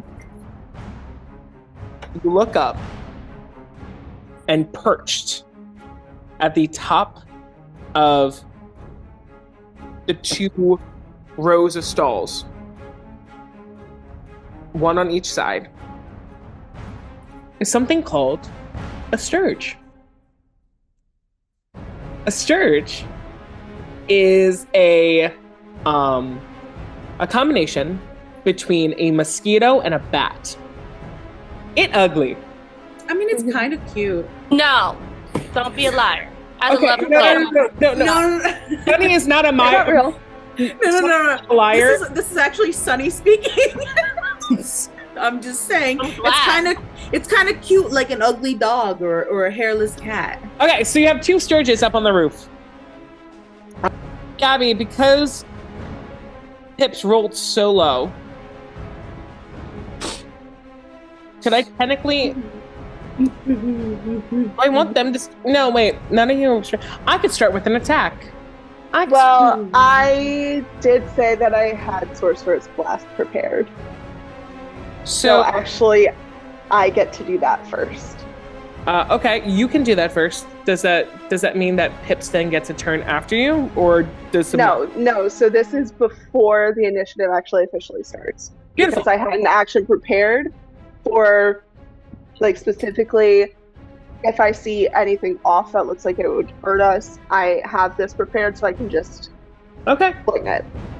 Okay, sorcerer. So now that that's been alerted to me, I am just going to try and fling Sorcerer's Burst at it. Okay, give me Sorcerer's Burst. Yeah, so that is... It's within 120 feet, right? Yes. Very Okay, nice. Cool. That's a 21 to hit. 21 to hit. Yeah. Oh, shiitake mushrooms. I'm assuming that hits. It hit. Alright, that is 3 poison damage. Those are hit points? Yeah.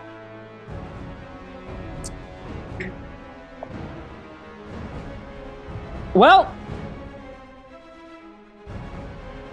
Marina throws or shoots a Sorcerer's Burst at the Sturge that is on the right section of buildings, and immediately that Sturge gets hit and explodes into a bloody, disgusting explosion, raining blood and guts all down on you.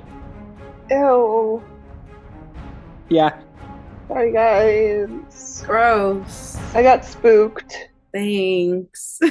I'm in the stalls. I don't see any of this, I guess. No, not yet. I promise I'll get to you in a second, Dahlia. Anyway. The second Sturge, now seeing that their brother or sister or sibling has been killed, so they swoop down towards Sunny.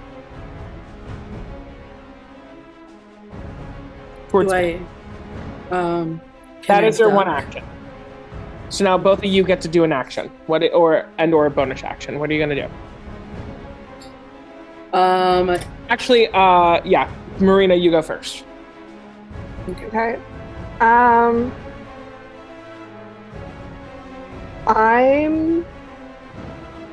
it worked the first time, so I'm gonna Sorcerer's Burst again.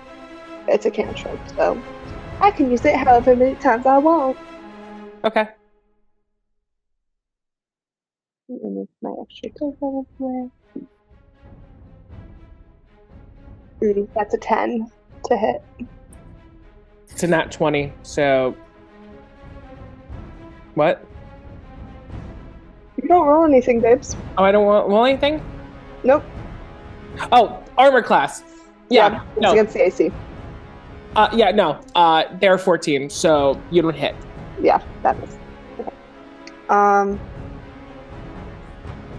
So that was my attempt at an action.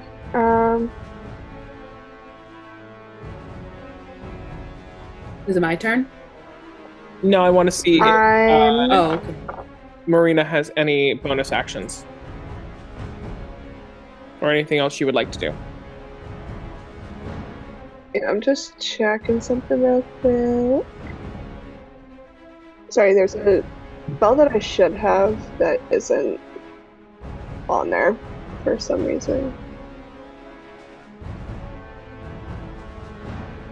Because it's one that I would be able to cast as a bonus action.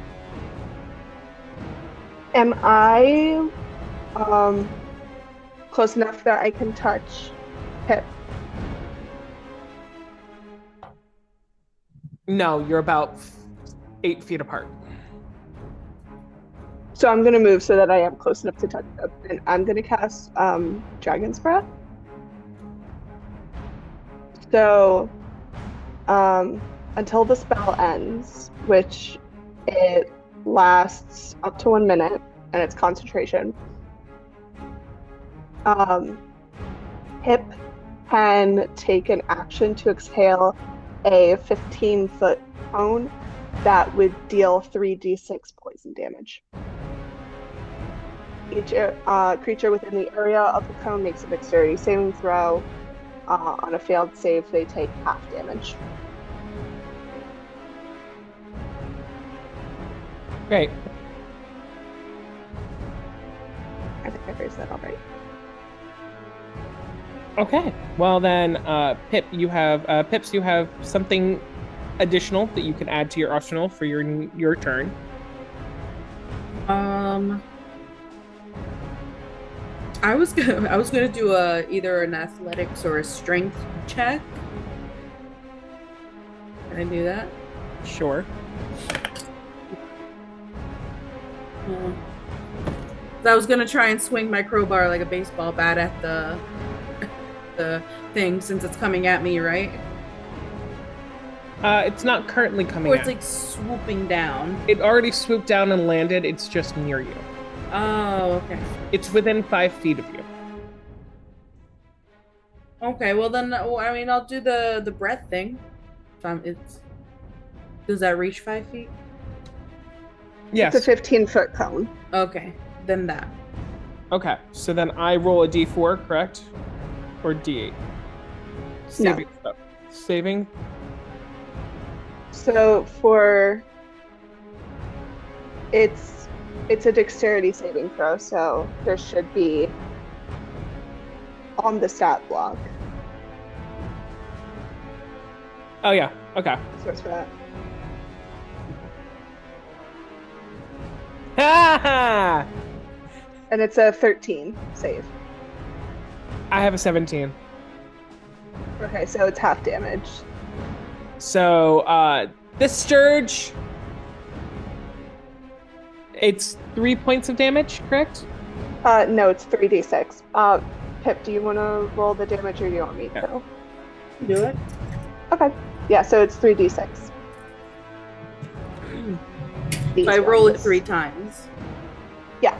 And you take the best number, correct? Nope. Add it up. Oh, mother hell. 12. Alright, so halved is 6, so 6 points of damage.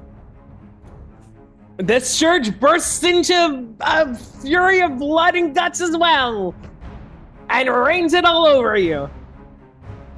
I say ill. But However, you just breathed poison, isn't that so cool? Okay, Technically, I will admit the poison breath was Right. pretty cool. That's something I can just do for some reason. Lucky. I know. Man. I wish I understood it more. Marina, Anyways. Pips, give me a perception check. Oh, perception. But I'm gonna switch dice, don't I? You said perception check? Yes. I live up to my oblivious personality with a 4. 16. Okay, Pips is so wrapped up in the fact that they just poisoned this thing to death and isn't even worried about the fact that they are literally covered in entrails and blood. However, Marina continues to hear the same form of clicking that the other two sturges were making, coming from further down the stables, and realizes, wait, Dahlia was checking out the stable stalls. Where the hell is Dahlia? I'm gonna try and shout out to her. Kind of just try to give her a heads up. Like, hey, one of those gross things is gonna try and it's like near there. And we're gonna time out with Marina and Pips, and we're gonna turn over to Dahlia. Hey, Dahlia. Hey, girl. Okay, I don't know whether I want to have you do an investigation check. Well, you already did an investigation check. You had like a 23 on investigation. I had 22. 22. Okay, I'm so sorry. I'm so sorry about what I'm about to tell you. Oh. As an animal lover. You start walking down the row of these stable stalls, and you start to feel a little eerie because there's not a single horse standing upright in any of them. And you take a full lap down and you're like, wait, what the heck? Where are all the horses? But your like druid senses are tingling. You start to look over the two kind of barn door flappy doors that are kind of in front of each of the stalls. They only go up to halfway. You start to look over one another, and you see horses on the ground, like a horse in each stall on the ground, 2 puncture wounds. No! In pools of blood. No! No! Yeah. And more importantly, on the back of each one of these doors, you are also starting to notice the symbol as well. It's even burned into as if it was the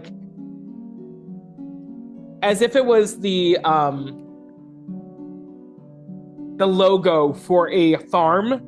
It's burned into the haystack.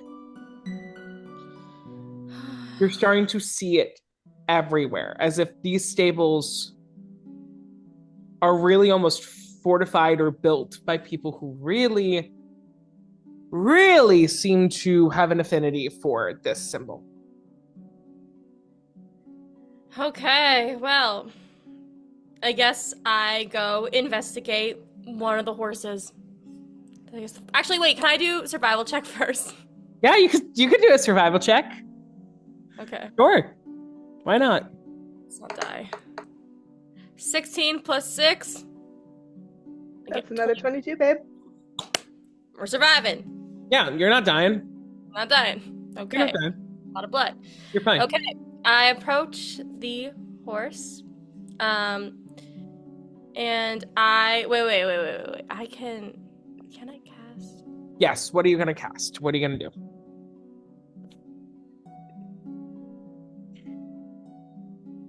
Wait. Mm-hmm. Wait, can I do this one? No, wait, I can't. Never mind. I thought there was something I could do where I could see, like, if something was, like, poisoned or if it was just, like... I thought there was... Maybe there's not. That'd be a medicine check. That'd be Okay, a medicine check. Yes. And... yeah. Okay, so I'm gonna do a medicine check first. 16. Wow, love a 16 today. You have a 20. You have a dirty 20. Dirty 20. Okay. So you end up going into a stall where a horse is... You're starting to see the faintest signs of very labored death, as if they're on the edge of their life. Okay, well Wait, then... what was the medicine check? 20. 20.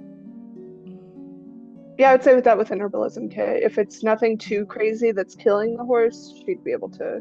It's just a lot of blood loss at this point. Wait, Yeah, she'd be able to. I can't cast Healing Word. It's a creature of my choice. Horses do be creatures. You can cast Healing Word. That's what I was thinking. So I cast Healing Word. That's smart. Okay. You cast Healing Word. So it's equal to 1d4 Got it. plus your spellcasting ability modifier. Okay. So. Which, Lexi, I'm working on pulling up your character sheet now so I can also look and help you with these Rolled rolls. a 9 for the d4. So your spellcasting modifier.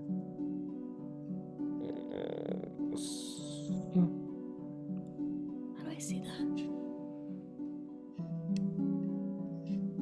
Yeah, I'm actually gonna need your help, Gab. Yep. All right, what am I looking at? You're looking for a spellcasting modifier.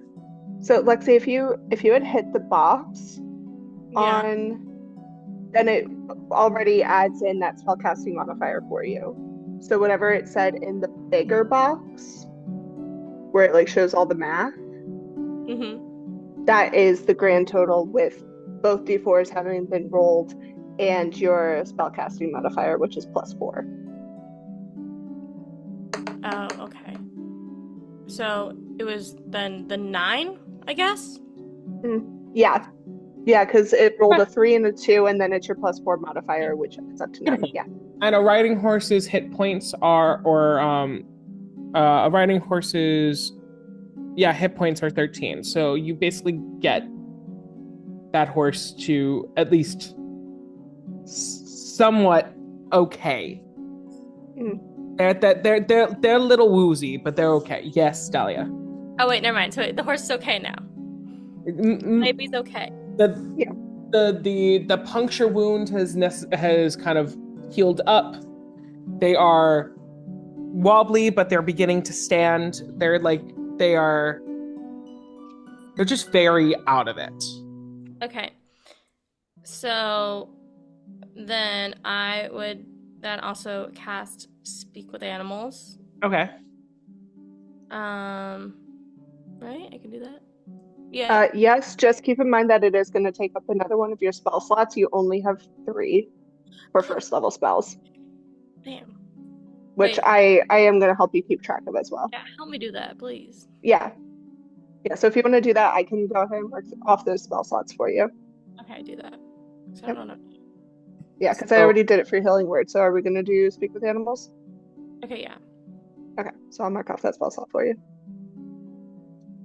And then I asked the horse what happened.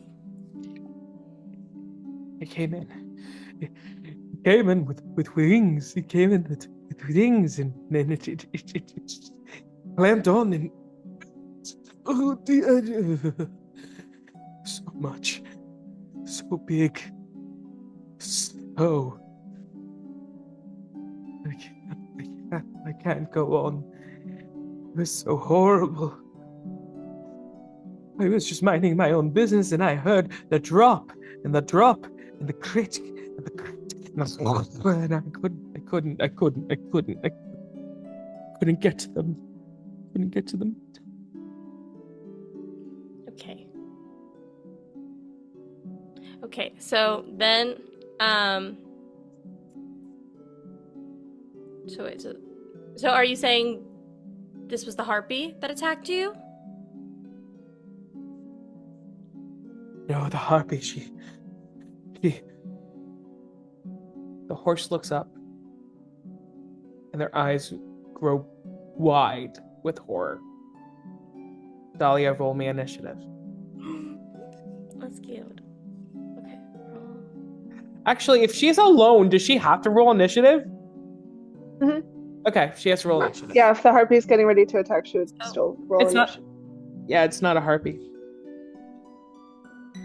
Wait, I just roll a d20 for that one, right? Yes. Yeah, and then you'll add your initiative modifier, which is +3. 11. +3? Yep. You hear the horse go, "Look out!" And you turn around. And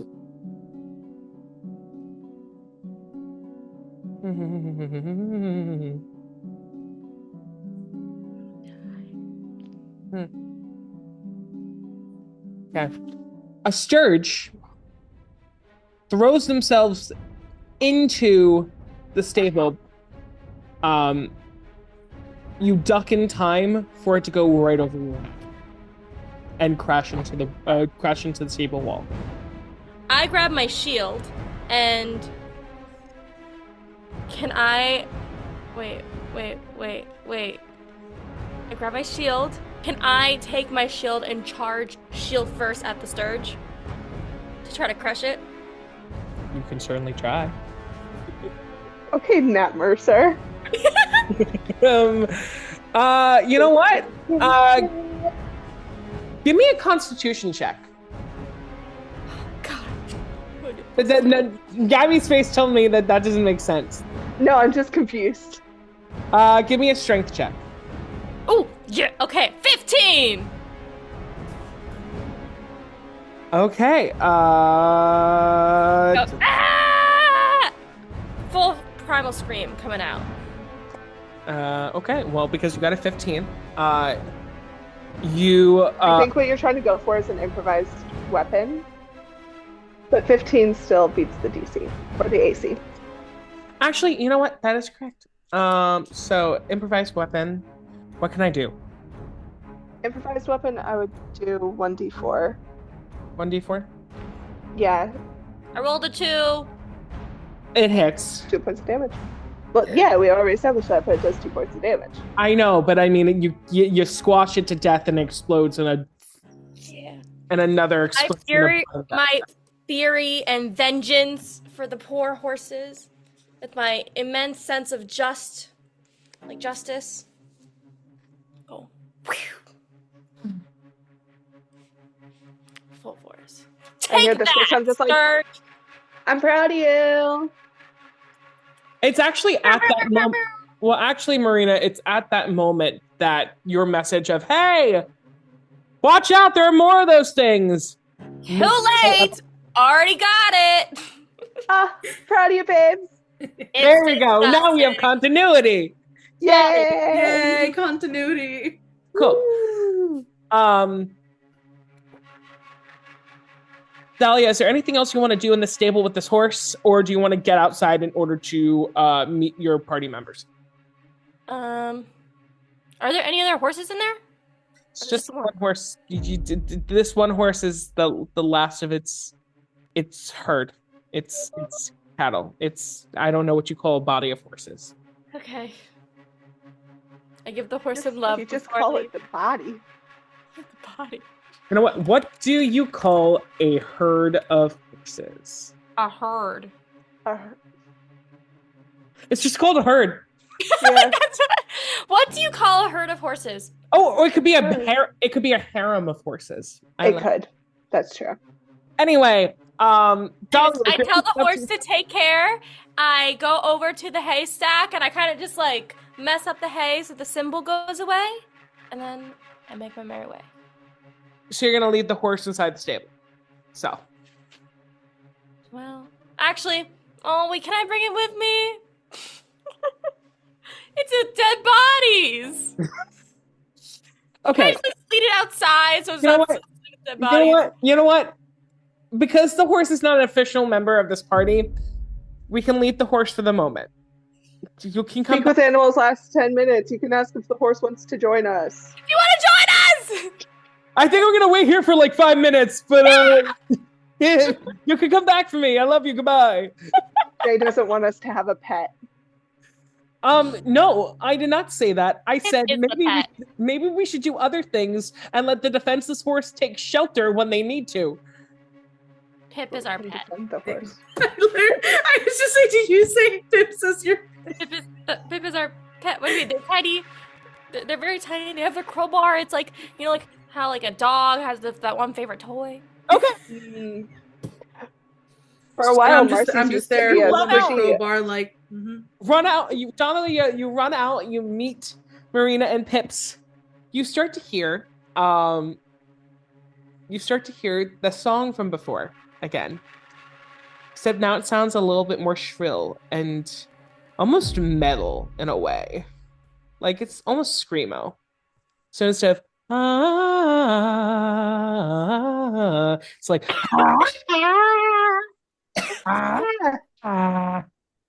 Got it. Like Snow White in, what was it, Shrek 3? yeah, very much. Ah! Yeah. Ah! Who wants to give me a perception check? I'll do it. I will also. I could, but my perception's not 11. good. Canonically oblivious. Wait, 11? My. Okay. I got 14. I got 11. All right, no. No, mine's actually 12. Sorry. I rolled a 10 and then realized I was looking at the wrong character sheet. Okay. So my math was getting confused. So we have an 11 and a 12. You guys are all looking around wildly, and you can tell that the sound is coming from above, literally at the end of the corridor, and you start to feel like a massive push of wind coming from that way. And you start hearing almost a hissing voice go, "You kill my pets, I kill you." That doesn't sound good. I had my shield still ready. And in that moment, revealing herself to you all was, can you guess the monster? The harpy! So we have the harpy. This harpy has gigantic, almost eagle wings with very sharp, very curved talons on the end of each one of those wings. Very long talon-like nails and on both her hands and her feet. Her fingers are almost stretched to a otherworldly extent. Her hair is somewhere between like a dreadlock and a braid. And her eyes are bright red with black pupils. Her skin is almost a light lavender and emaciated. She is flying above you, and her wings are so big and so powerful that with each flap, like a giant blast of wind is coming in. Marina, what do you do? What's your action? Do I see her? You all see her now. Sick. Ice knife. Okay, let me just... Assuming that she is within 60 feet of me. Yes. She is within 30 or 40 feet, just extended up. Yeah, ice knife. That is a 23. On a scale of 1 to 10, how much do you hate me right now? I hate you because actually the harpy's armor class is lower than the Sturge's. They just have higher hit point with thresholds. So the Sturge had a 2 hit point, and a harpy has 38. So you guys got rid of my Sturges so easily. It was like, why'd I even include them in the goddamn game? However, the harpy, you can hit, but let's see. Oh, where is... Sorry, I'm trying to find the right die. Yeah, this is a... That's a D10. Oh, there it is now. It's a D10, yeah. That's a 7. Okay. For damage. So, then the dex save on that is a 13 for the heartbeat. 17. Okay, so it doesn't actually take any cold damage. No, it does So not. it's just the 7. Beautiful. Well, you throw a giant shard of ice at the harpy, and get her right in the right wing. And she goes, and like tears out the shard and throws it. She's bleeding, but she is very much now fired up and ready to go. However, you could tell that her right wing is flapping a little bit slower than left, so she is starting to slowly lower herself to the ground. Do you have any bonus action or anything else you would like to do? No. Okay. Pretty sure Dahlia was the next person who had the next highest initiative. So, Dahlia, what would you like to do? Thunderwave!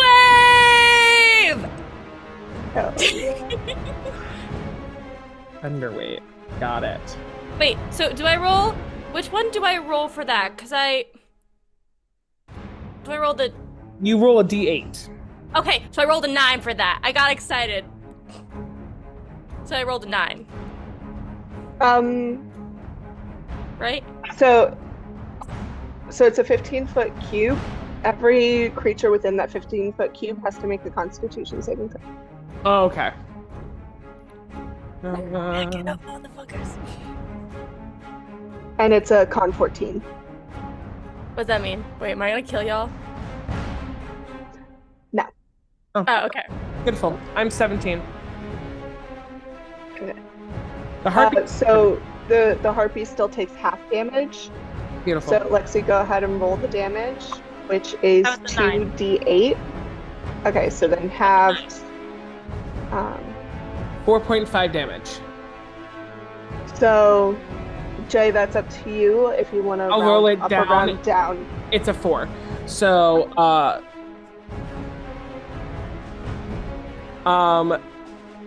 the harpy. That's fair. I also would have rolled down. So, the harpy still like somewhat mid-air, but a little bit more like 15 feet off the ground rather than the original 30 because of the injured wing. Gets then blasted by your giant thunderous force. And they are pushed back 10 feet from the spell, because of the spell. And is very mentally disoriented. They are like, whoa, that was a lot. I did not expect that. Ow, I have a migraine. And not like a ooh, I have a headache. They have like a I took 4 Excedrin and nothing is working kind of migraine. Got it? So they have an injured wing and now a migraine. And I go, you had enough? Or do you want us to leash Pip on you? I'm over here just. To which the harpy goes, what the Pip? I'm just holding on to I Pip's go, collar. our pet! And I'm just... Yes, we know she's humanoid, but Dahlia, did you have any other bonus actions or moves you wanted to do? Oh, I could use... Well, okay, wait. Can I do intimidation to see if they're scared of Pip or not? Sure, you can roll. I wouldn't. What? So, Jade, what you can do is make Pips roll intimidation. You know what, Pips? You're gonna roll intimidation. And Dahlia, I need you to roll rolls persuasion. Insight. Okay. Oh, no, Insight to see if the harpy is scared or not. Dahlia, you need to roll insight, Pip, intimidation. Okay. Oh no. Okay. Insight. Oh! 9. 14 for insight!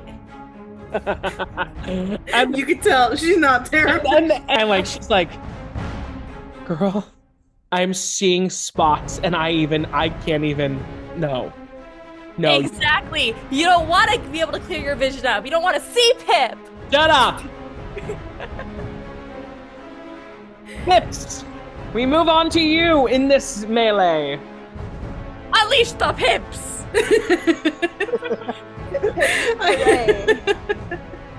Okay, so I think I'm gonna use a sneak attack with my crowbar, and I throw it. Oh. Okay. The crow. Sneak attack. There's no definitive range, so. Once per turn, you can deal an extra 1d6 damage to one creature you hit with an attack if you have advantage on the roll.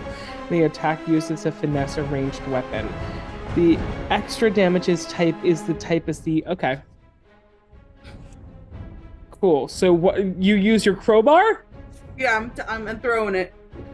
Attack. Just I bounce it in my hand a little bit, and I'm like, yeah. Then I just toss it right at her. Okay. I am gonna need you to roll for damage. That's a D6, right? Roll. Just gotta roll the attack first. Oh, you gotta roll the attack first. Oh, my bad. That's D20. Yeah.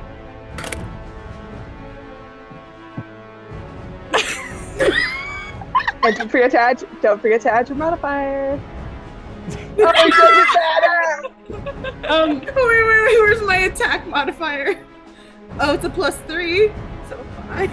Pips, I am so sorry. Miss.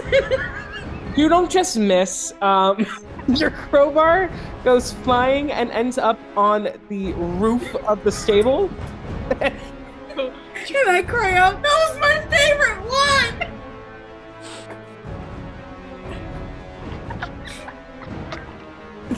The worst part is because it was a sneak attack. The harpy's just like, what is she crying about? I'm bawling. I'm in tears. That is my like, comfort item. I didn't even do anything yet, and you're crying? What? And then I say, get ready. The storm's about to be unleashed. Their warm up.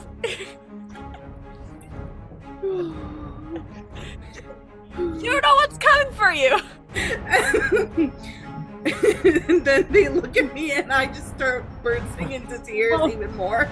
Because now they're looking at me wrong. Can I What? also do a sneak attack? Oh Where I shoot my bow and arrow at the crowbar to try to get to fall on top of the harpy. No, that's not how that works. No! It's working. That would be so funny. That would be so funny. That would be so funny. Oh my god. Love the ingenuity of that thought. But because the crowbar cannot actually receive damage or hit, you shooting an arrow was just you losing an arrow. So I got others. I got others. You know what? Actually, roll me a dexterity check. Wait, if this is good, can we also make it that the crowbar falls near us, and then I go and get it? You want to hit the harpy's head? Yeah. It hits the harpy, and then it falls. I need a dexterity check before we can. Okay. Fuck! You lose an arrow. Yeah. And Marina's just standing there going, No! And then 5! It was 3-5. Wait. Okay. Pips, is there anything else you want to do? Do you have any bonus actions or any other movement? Do I have to roll to cry? No, you don't. That is a free movement you can do. That is a free. I'm not entertained. Well, the thing is I don't have any other. The only other attack I have is an unarmed strike, and I cannot reach the bird woman. What? The only other attack form that I have is an unarmed strike, and I don't think that I can reach the bird woman. Nope.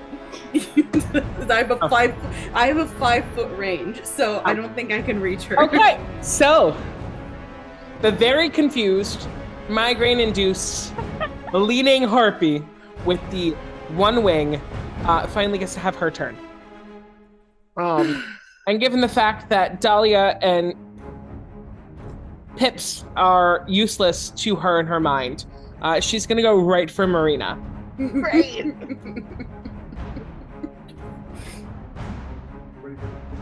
We're gonna be done in the next half hour. Okay. Anyway, she swoops down. That is her action. She swoops to be literally within 5 feet of Marina.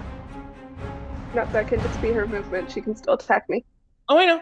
I said that's her movement. She swoops down. You said that's her action. Never mind. That is her movement. And she is going to use her club to hit you. So I need this to be D20. Nat 20.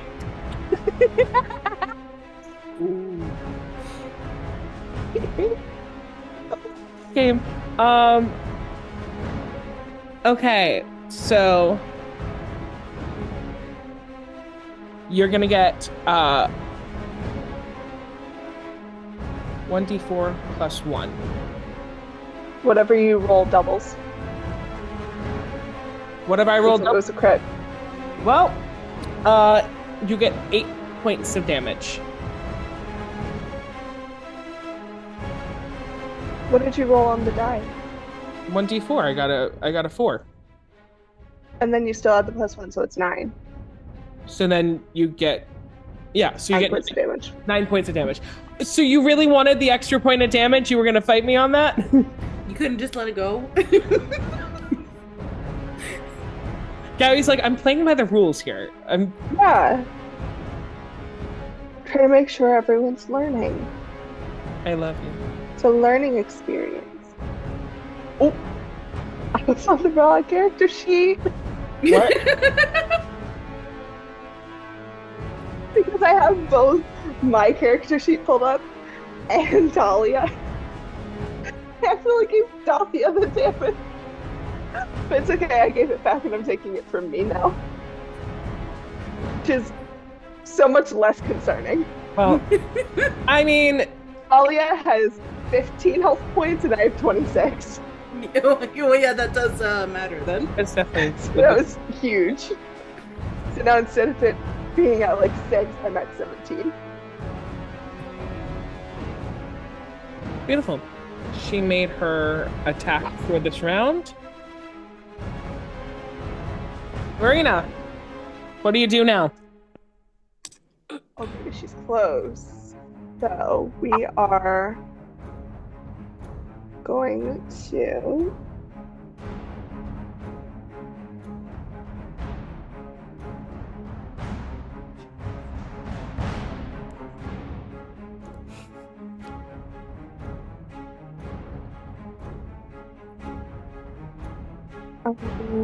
we are going to do chromatic orb. So Marina gets whacked, right? You said club? Club or claws? Okay, club. Yeah, so she gets whacked. She's like, that hurt. And you see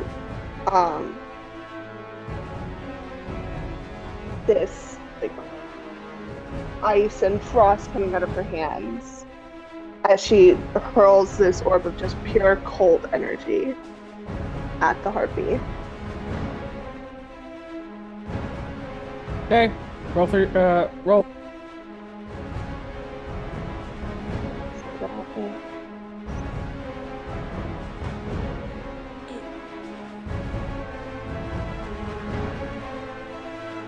That is a 12. Her armor class is 11. It hits. It benefits that she does not have any armor on. She literally is basically naked. Yeah. Nice.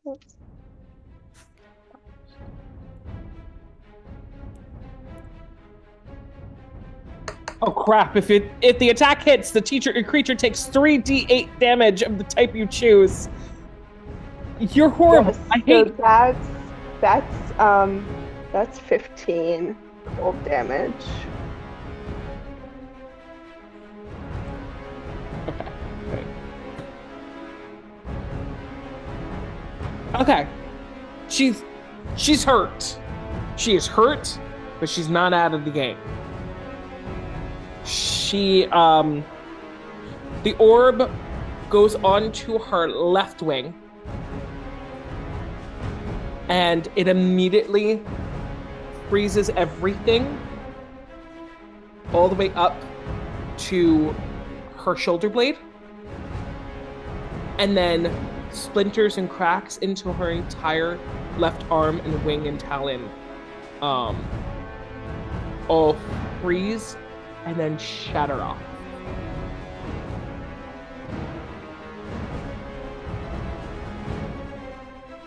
So she is damaged, but she's not down. She still has her right hand, both of her feet, her one wing, and other things she can do. I'd be down. RPs have high tolerances for pain, everybody. Is there anything else you would like to do? Nope. Okay. Dahlia. I use primal savagery! Yes! And I don't get what to do or how to do it, but I'm gonna do it. Okay, so you channel primal magic to use your teeth or fingernails to sharpen, ready to deliver a corrosive attack.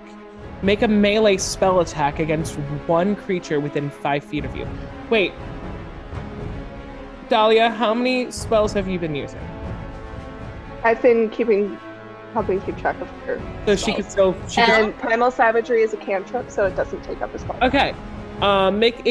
You will make a melee spell attack against one creature within 5 feet of you. I don't know if she's within 5 feet of you. I mean, Dahlia also has 35 feet of movement, so she can move to get there if need be. Do you want to move to get to? Okay, you move. Okay. Roll to see if it hits. Which one do I roll? D20. So do that one with the +6. Hit that box.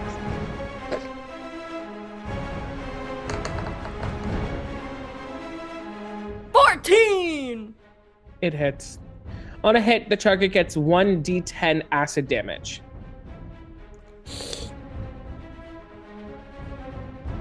Wait, what? What I was doing?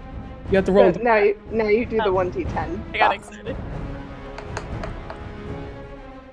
8. And I go, yippee-ki-yay, motherfucker! You dig your teeth into her neck and drag it right across her throat. Oh, wait. She uses her other hand to grasp and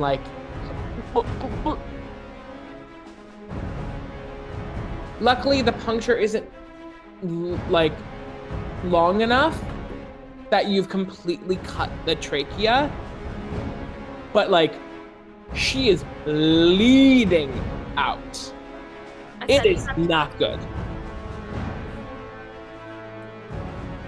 And you're hearing her gargle.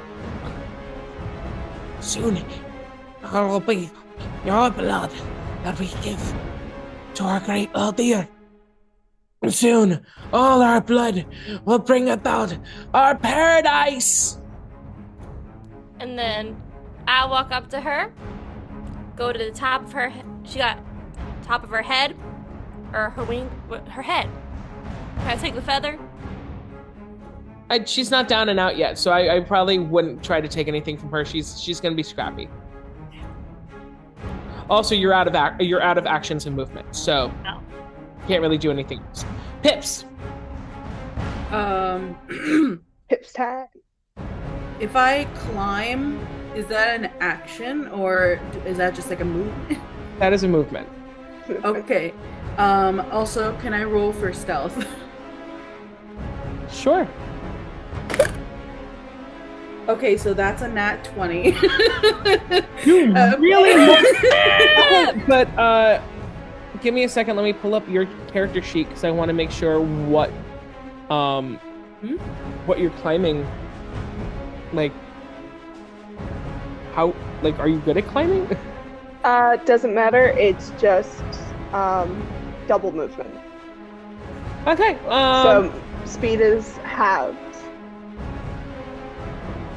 So Marina can move 30 feet, so if she's climbing, she would only be able to move 15. I don't know what Pip's speed is, but it's half. I think my speed is also 30, actually. Okay, so you'd only be able to move 15 feet. So 15 feet. Well, is the top of the building? Luckily, the building is feet? only 15 feet tall.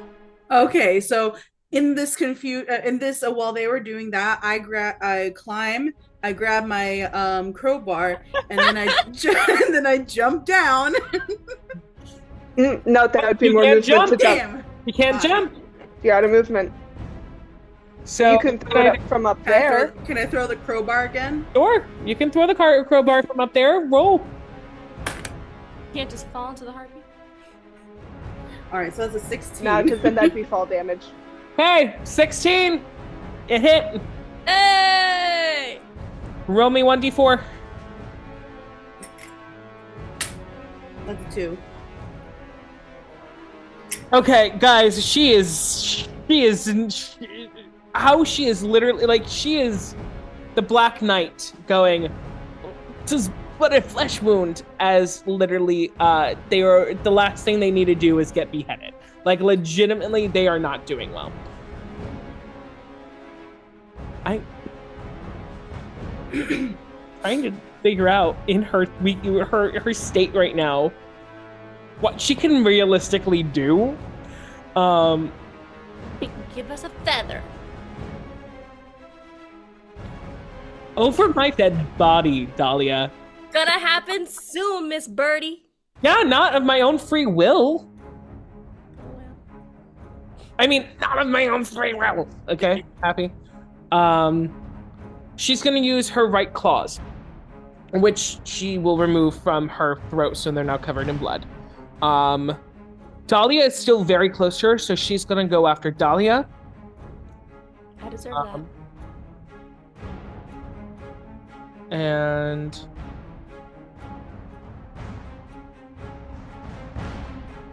Dahlia, let's see what your armor class is. 16. It did not hit. I go, you want to try again? So she swipes at you, and it's like a. You trying to high five me? Are we friends now?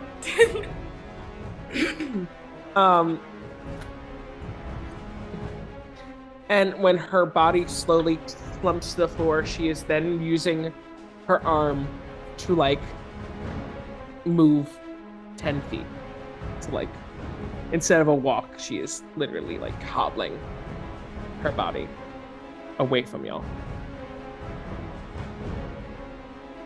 Marina, just make it quick and painful. I mean painless. You said painful, and I was going to take that seriously.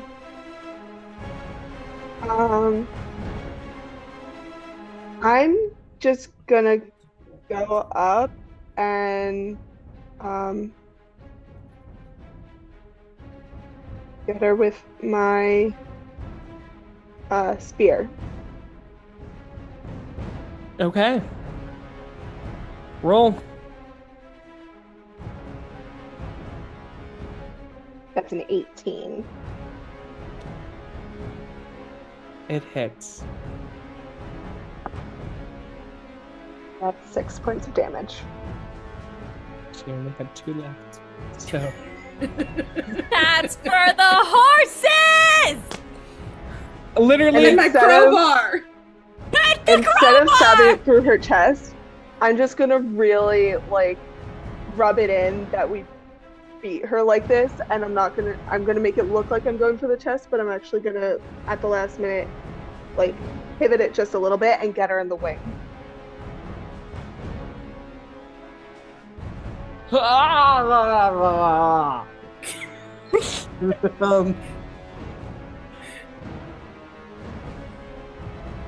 my blood to LALDIR. May he take it as my sacrifice. And she crumbles into dust. The only thing left are a few casual feathers littered across the floor. End of combat. And I'm gonna yoink it off the floor and be like, okay, so we still gotta get that chest. Let's go, girls. Dun, dun, Is there dun, anything dun. else y'all want to do with the stables? Yeah, I gather some more of the feathers and just pocket them in my satchel. Cool. I do a little. I look at the ashes and go, take that. I Is take there the one any- feather and just like me, Gabby the player, Marina has like a half bun. I'm just gonna pop the feather Is there in the anything bun. else you guys want to do in the stables before you leave forever? Did you guys ever open that door? Are we? Yeah, we're outside. The minute the harpy dies, you can hear a click happen with it. As if There we go. a harpy magically locked the door. Perception, just in case we missed anything, or do you think we're good? Can we invite the horse? I was like, Dolly, are you gonna leave the horse behind? I forgot we're in the barn. Yippee. Okay. You have 3 out of 4 ingredients. What are you gonna do? You see 5 stalls in front of you. Thank you. One of them is really hot. We go to the hot stall. Let's go. Surprise! I It's the bakery. have an idea. I think we should go to the hot stall. Surprise! It's the brother of the guy that you stole from earlier, and it's just his bakery. Oh, more meat pies. But it just happens that the stall next door is owned by Genasi. Does he tell us that? It's very apparent that the heat is actually not coming from the stall, but the stall next to it. Okay. Alright. I'll give it to y'all. I'll give it to y'all. Thanks. Thank you. I'll be merciful. Thank you. Okay, so you enter the stall. Now what? I'm just I'm gonna just gonna. walk up to the guy. Can we just tell him? Can we just say, hey, mister, hello, I hope you're having a lovely day. A harpy just attacked us. We had a rough time with some mosquito-looking dudes. All we need from you, out of the kindness of your fire genasi heart. We have a water genasi here, too. Yeah, You I'm gonna be guys like, can be friends. yeah, separately.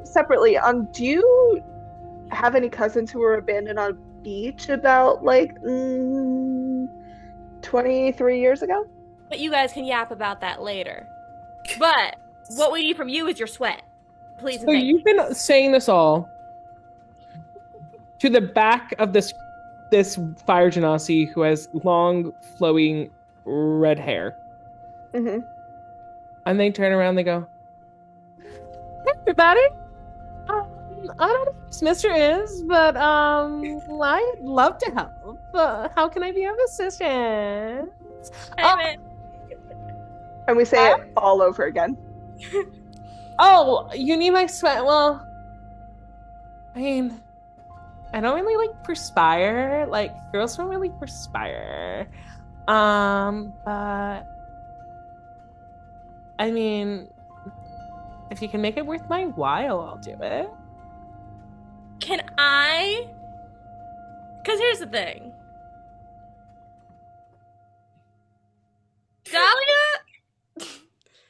Dahlia looks at this water genasi. Don't you mean the fire genasi? Fire genasi! I'm losing it. Dahlia looks at this fire genasi. And she swings in many a direction. And like the genasi name in general, this one is hot. A hot lady. Can I roll a performance check? Or You can roll me a persuasion. charisma check. Charisma to flirt with the fire genasi. Uh-huh. Sure. Roll me a charisma check. 14. With any modifiers? Uh, I don't believe so. 15. Sure.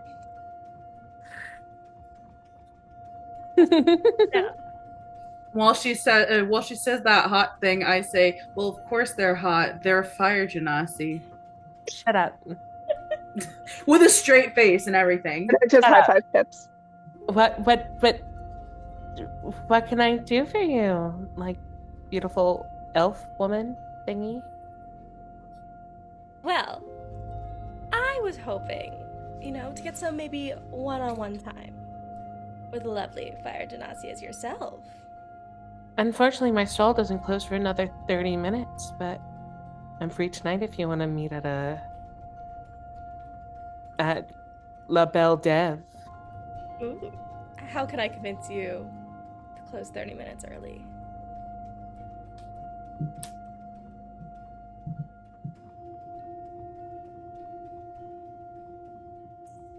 Sorry, my brain just died. I could tell. I approach the fire genasi.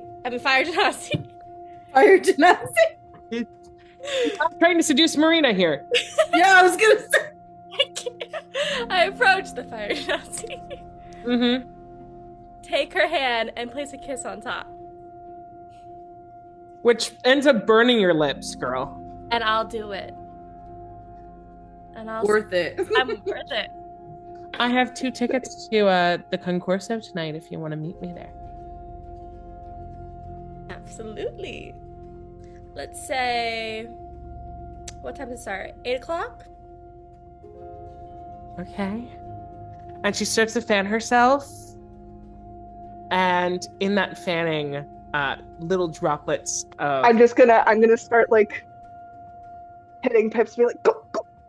Yeah. And then I try to catch.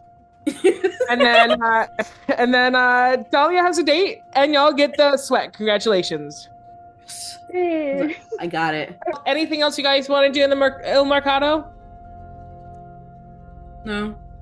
No, just go back to the stall.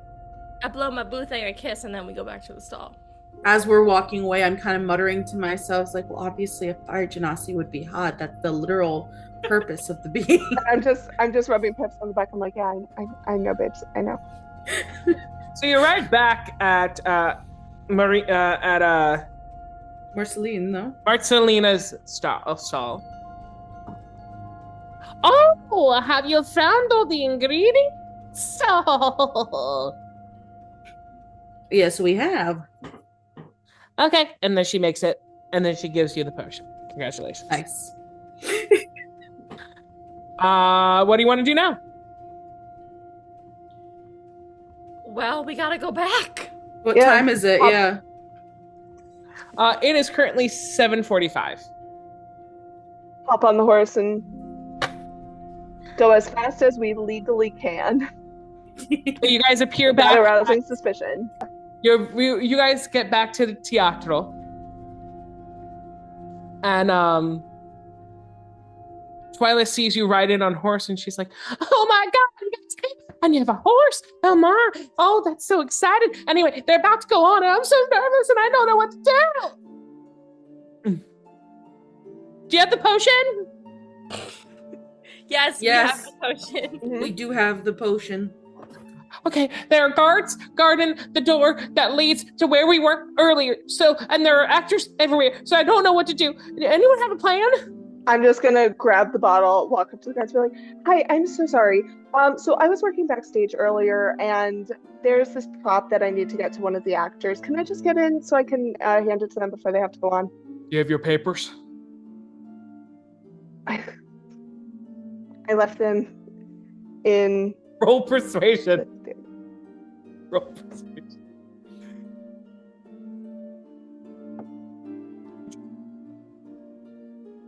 22. Yeah, it's fine. I mean, Thank you so much. You're the best. nobody's really trying to Give get him a in little- here unless they're working here, so. Yeah, give him a little kiss on the cheek, bust in, and I'm like, I got it. Y'all follow and race down to the cellar or to the orchestra pit where you see members of the Trovatore del Dormiente already ladling out the wine into cups. I'm just gonna wait. It wasn't the thing that needs to be added to the wine. It wasn't added yet. What are you talking about? I have it. Trevor, It wasn't added earlier. did you not add it? I swear I did. I added it into all the basins. Trevor, how could you I not found this add it in? outside. Still full.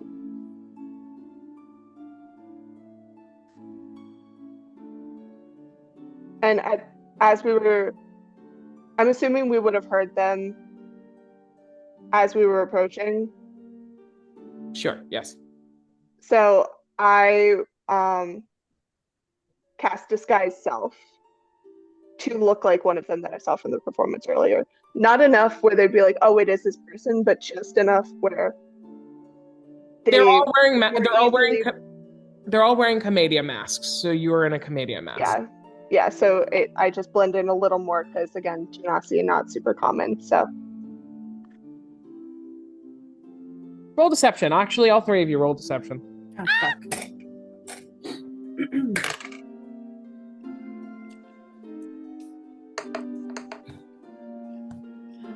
that was a natural 19 for a 24.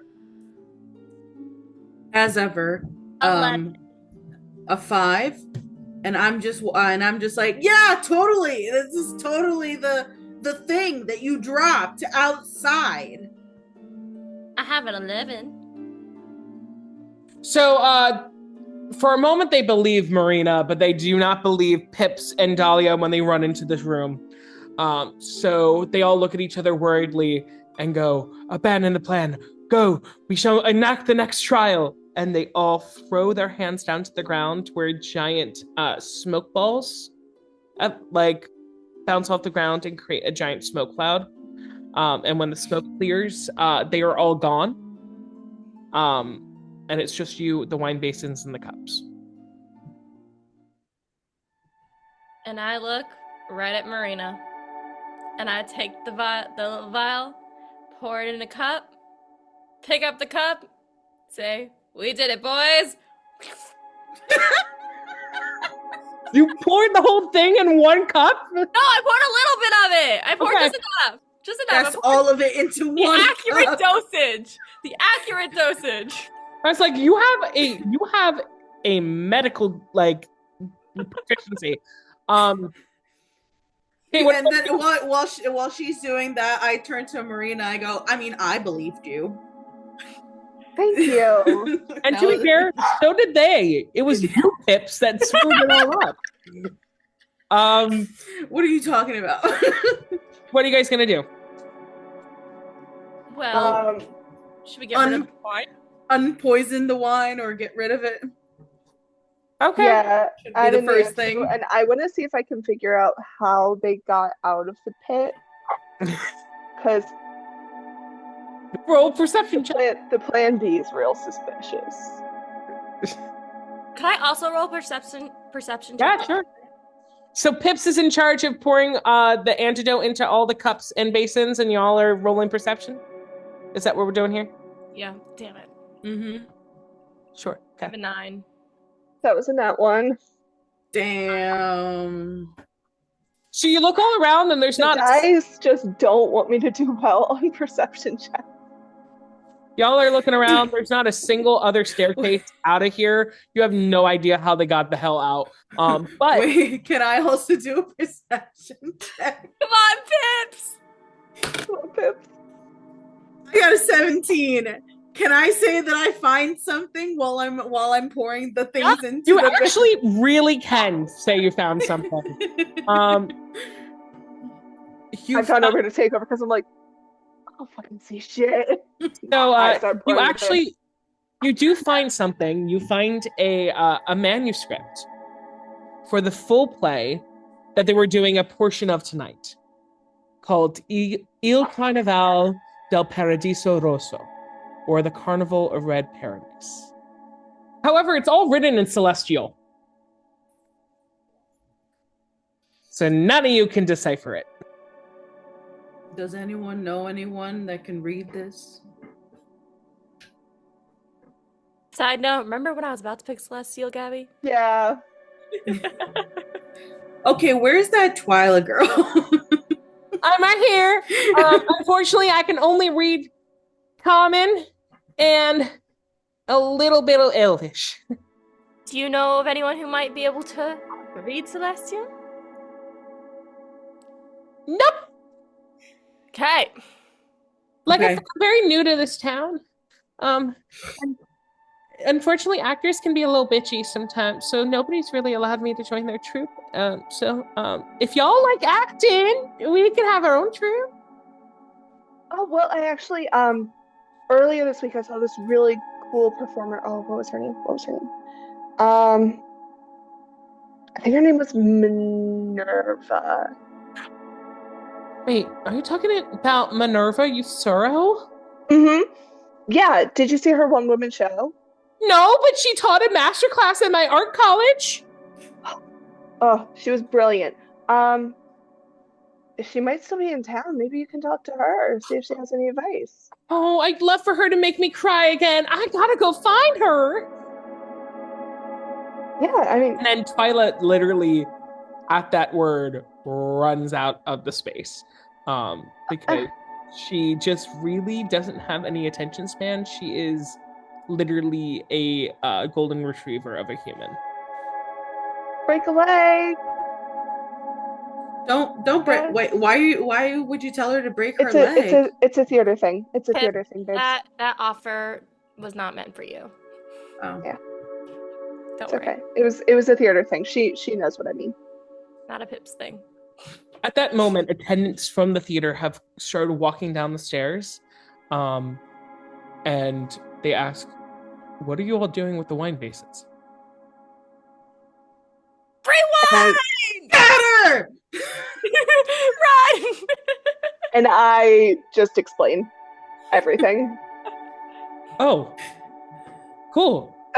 Yeah, we were putting in the antidote. We tried to get them so that maybe we could hold them until some city guard could come and like do more investigating, but they figured us out before we could They do that. So disappeared. we don't know where they went. They just said that it sounded like they had a plan B. I don't know, but We'll talk to Rodolfo, who is the organizer of the event, and we'll see if they have anything on their paperwork that we can track them out and down. But we appreciate the hard work you've all went through today to make sure that we are all safe and sound. yeah, well, it was Miss Twyla who caught on to everything. I'm very much trying to like push her name so that maybe she can get an in with this competition and make more connections that way. Well, we will be on the lookout for this Twyla, whoever the hell that is. We got to start ladling more of these cups. So unless you are prepared to help us serve the 8,000 people in our audience, you should probably get out of here. Pips is already out the door. Yeah. Dahlia has a cup in her hand, takes another swig, and follows Pips. I'm just thank you for understanding, and also leave. Okay, y'all. You are outside the theater. You have a copy of this manuscript that is only written in Celestial. in order to contain all of its knowledge. And is there anything else you would like to do before you take a nice rest? No. Dahlia's wine drunk at this point. She's ready for a nap. Well, I'm then, going to remind Dahlia that she has a date. In less than 10 minutes. Oh no! What time is it? I gotta go. And at the front of the theater is this poor fire genasi who we later find out her name's Almeria. And she is sitting there kind of dejected, thinking she just got stood up. And I'm dragging Dahlia over. She's like stumbling. I'm like, hi, so sorry. Your date got drunk. But she is here. Oh, really? You look gorgeous. As ever. Stunning. And then Almeria turns to her side in her little fireproof satchel, takes out a giant flask, and inside is something that both is probably alcohol but does smell a little bit like lighter fluid,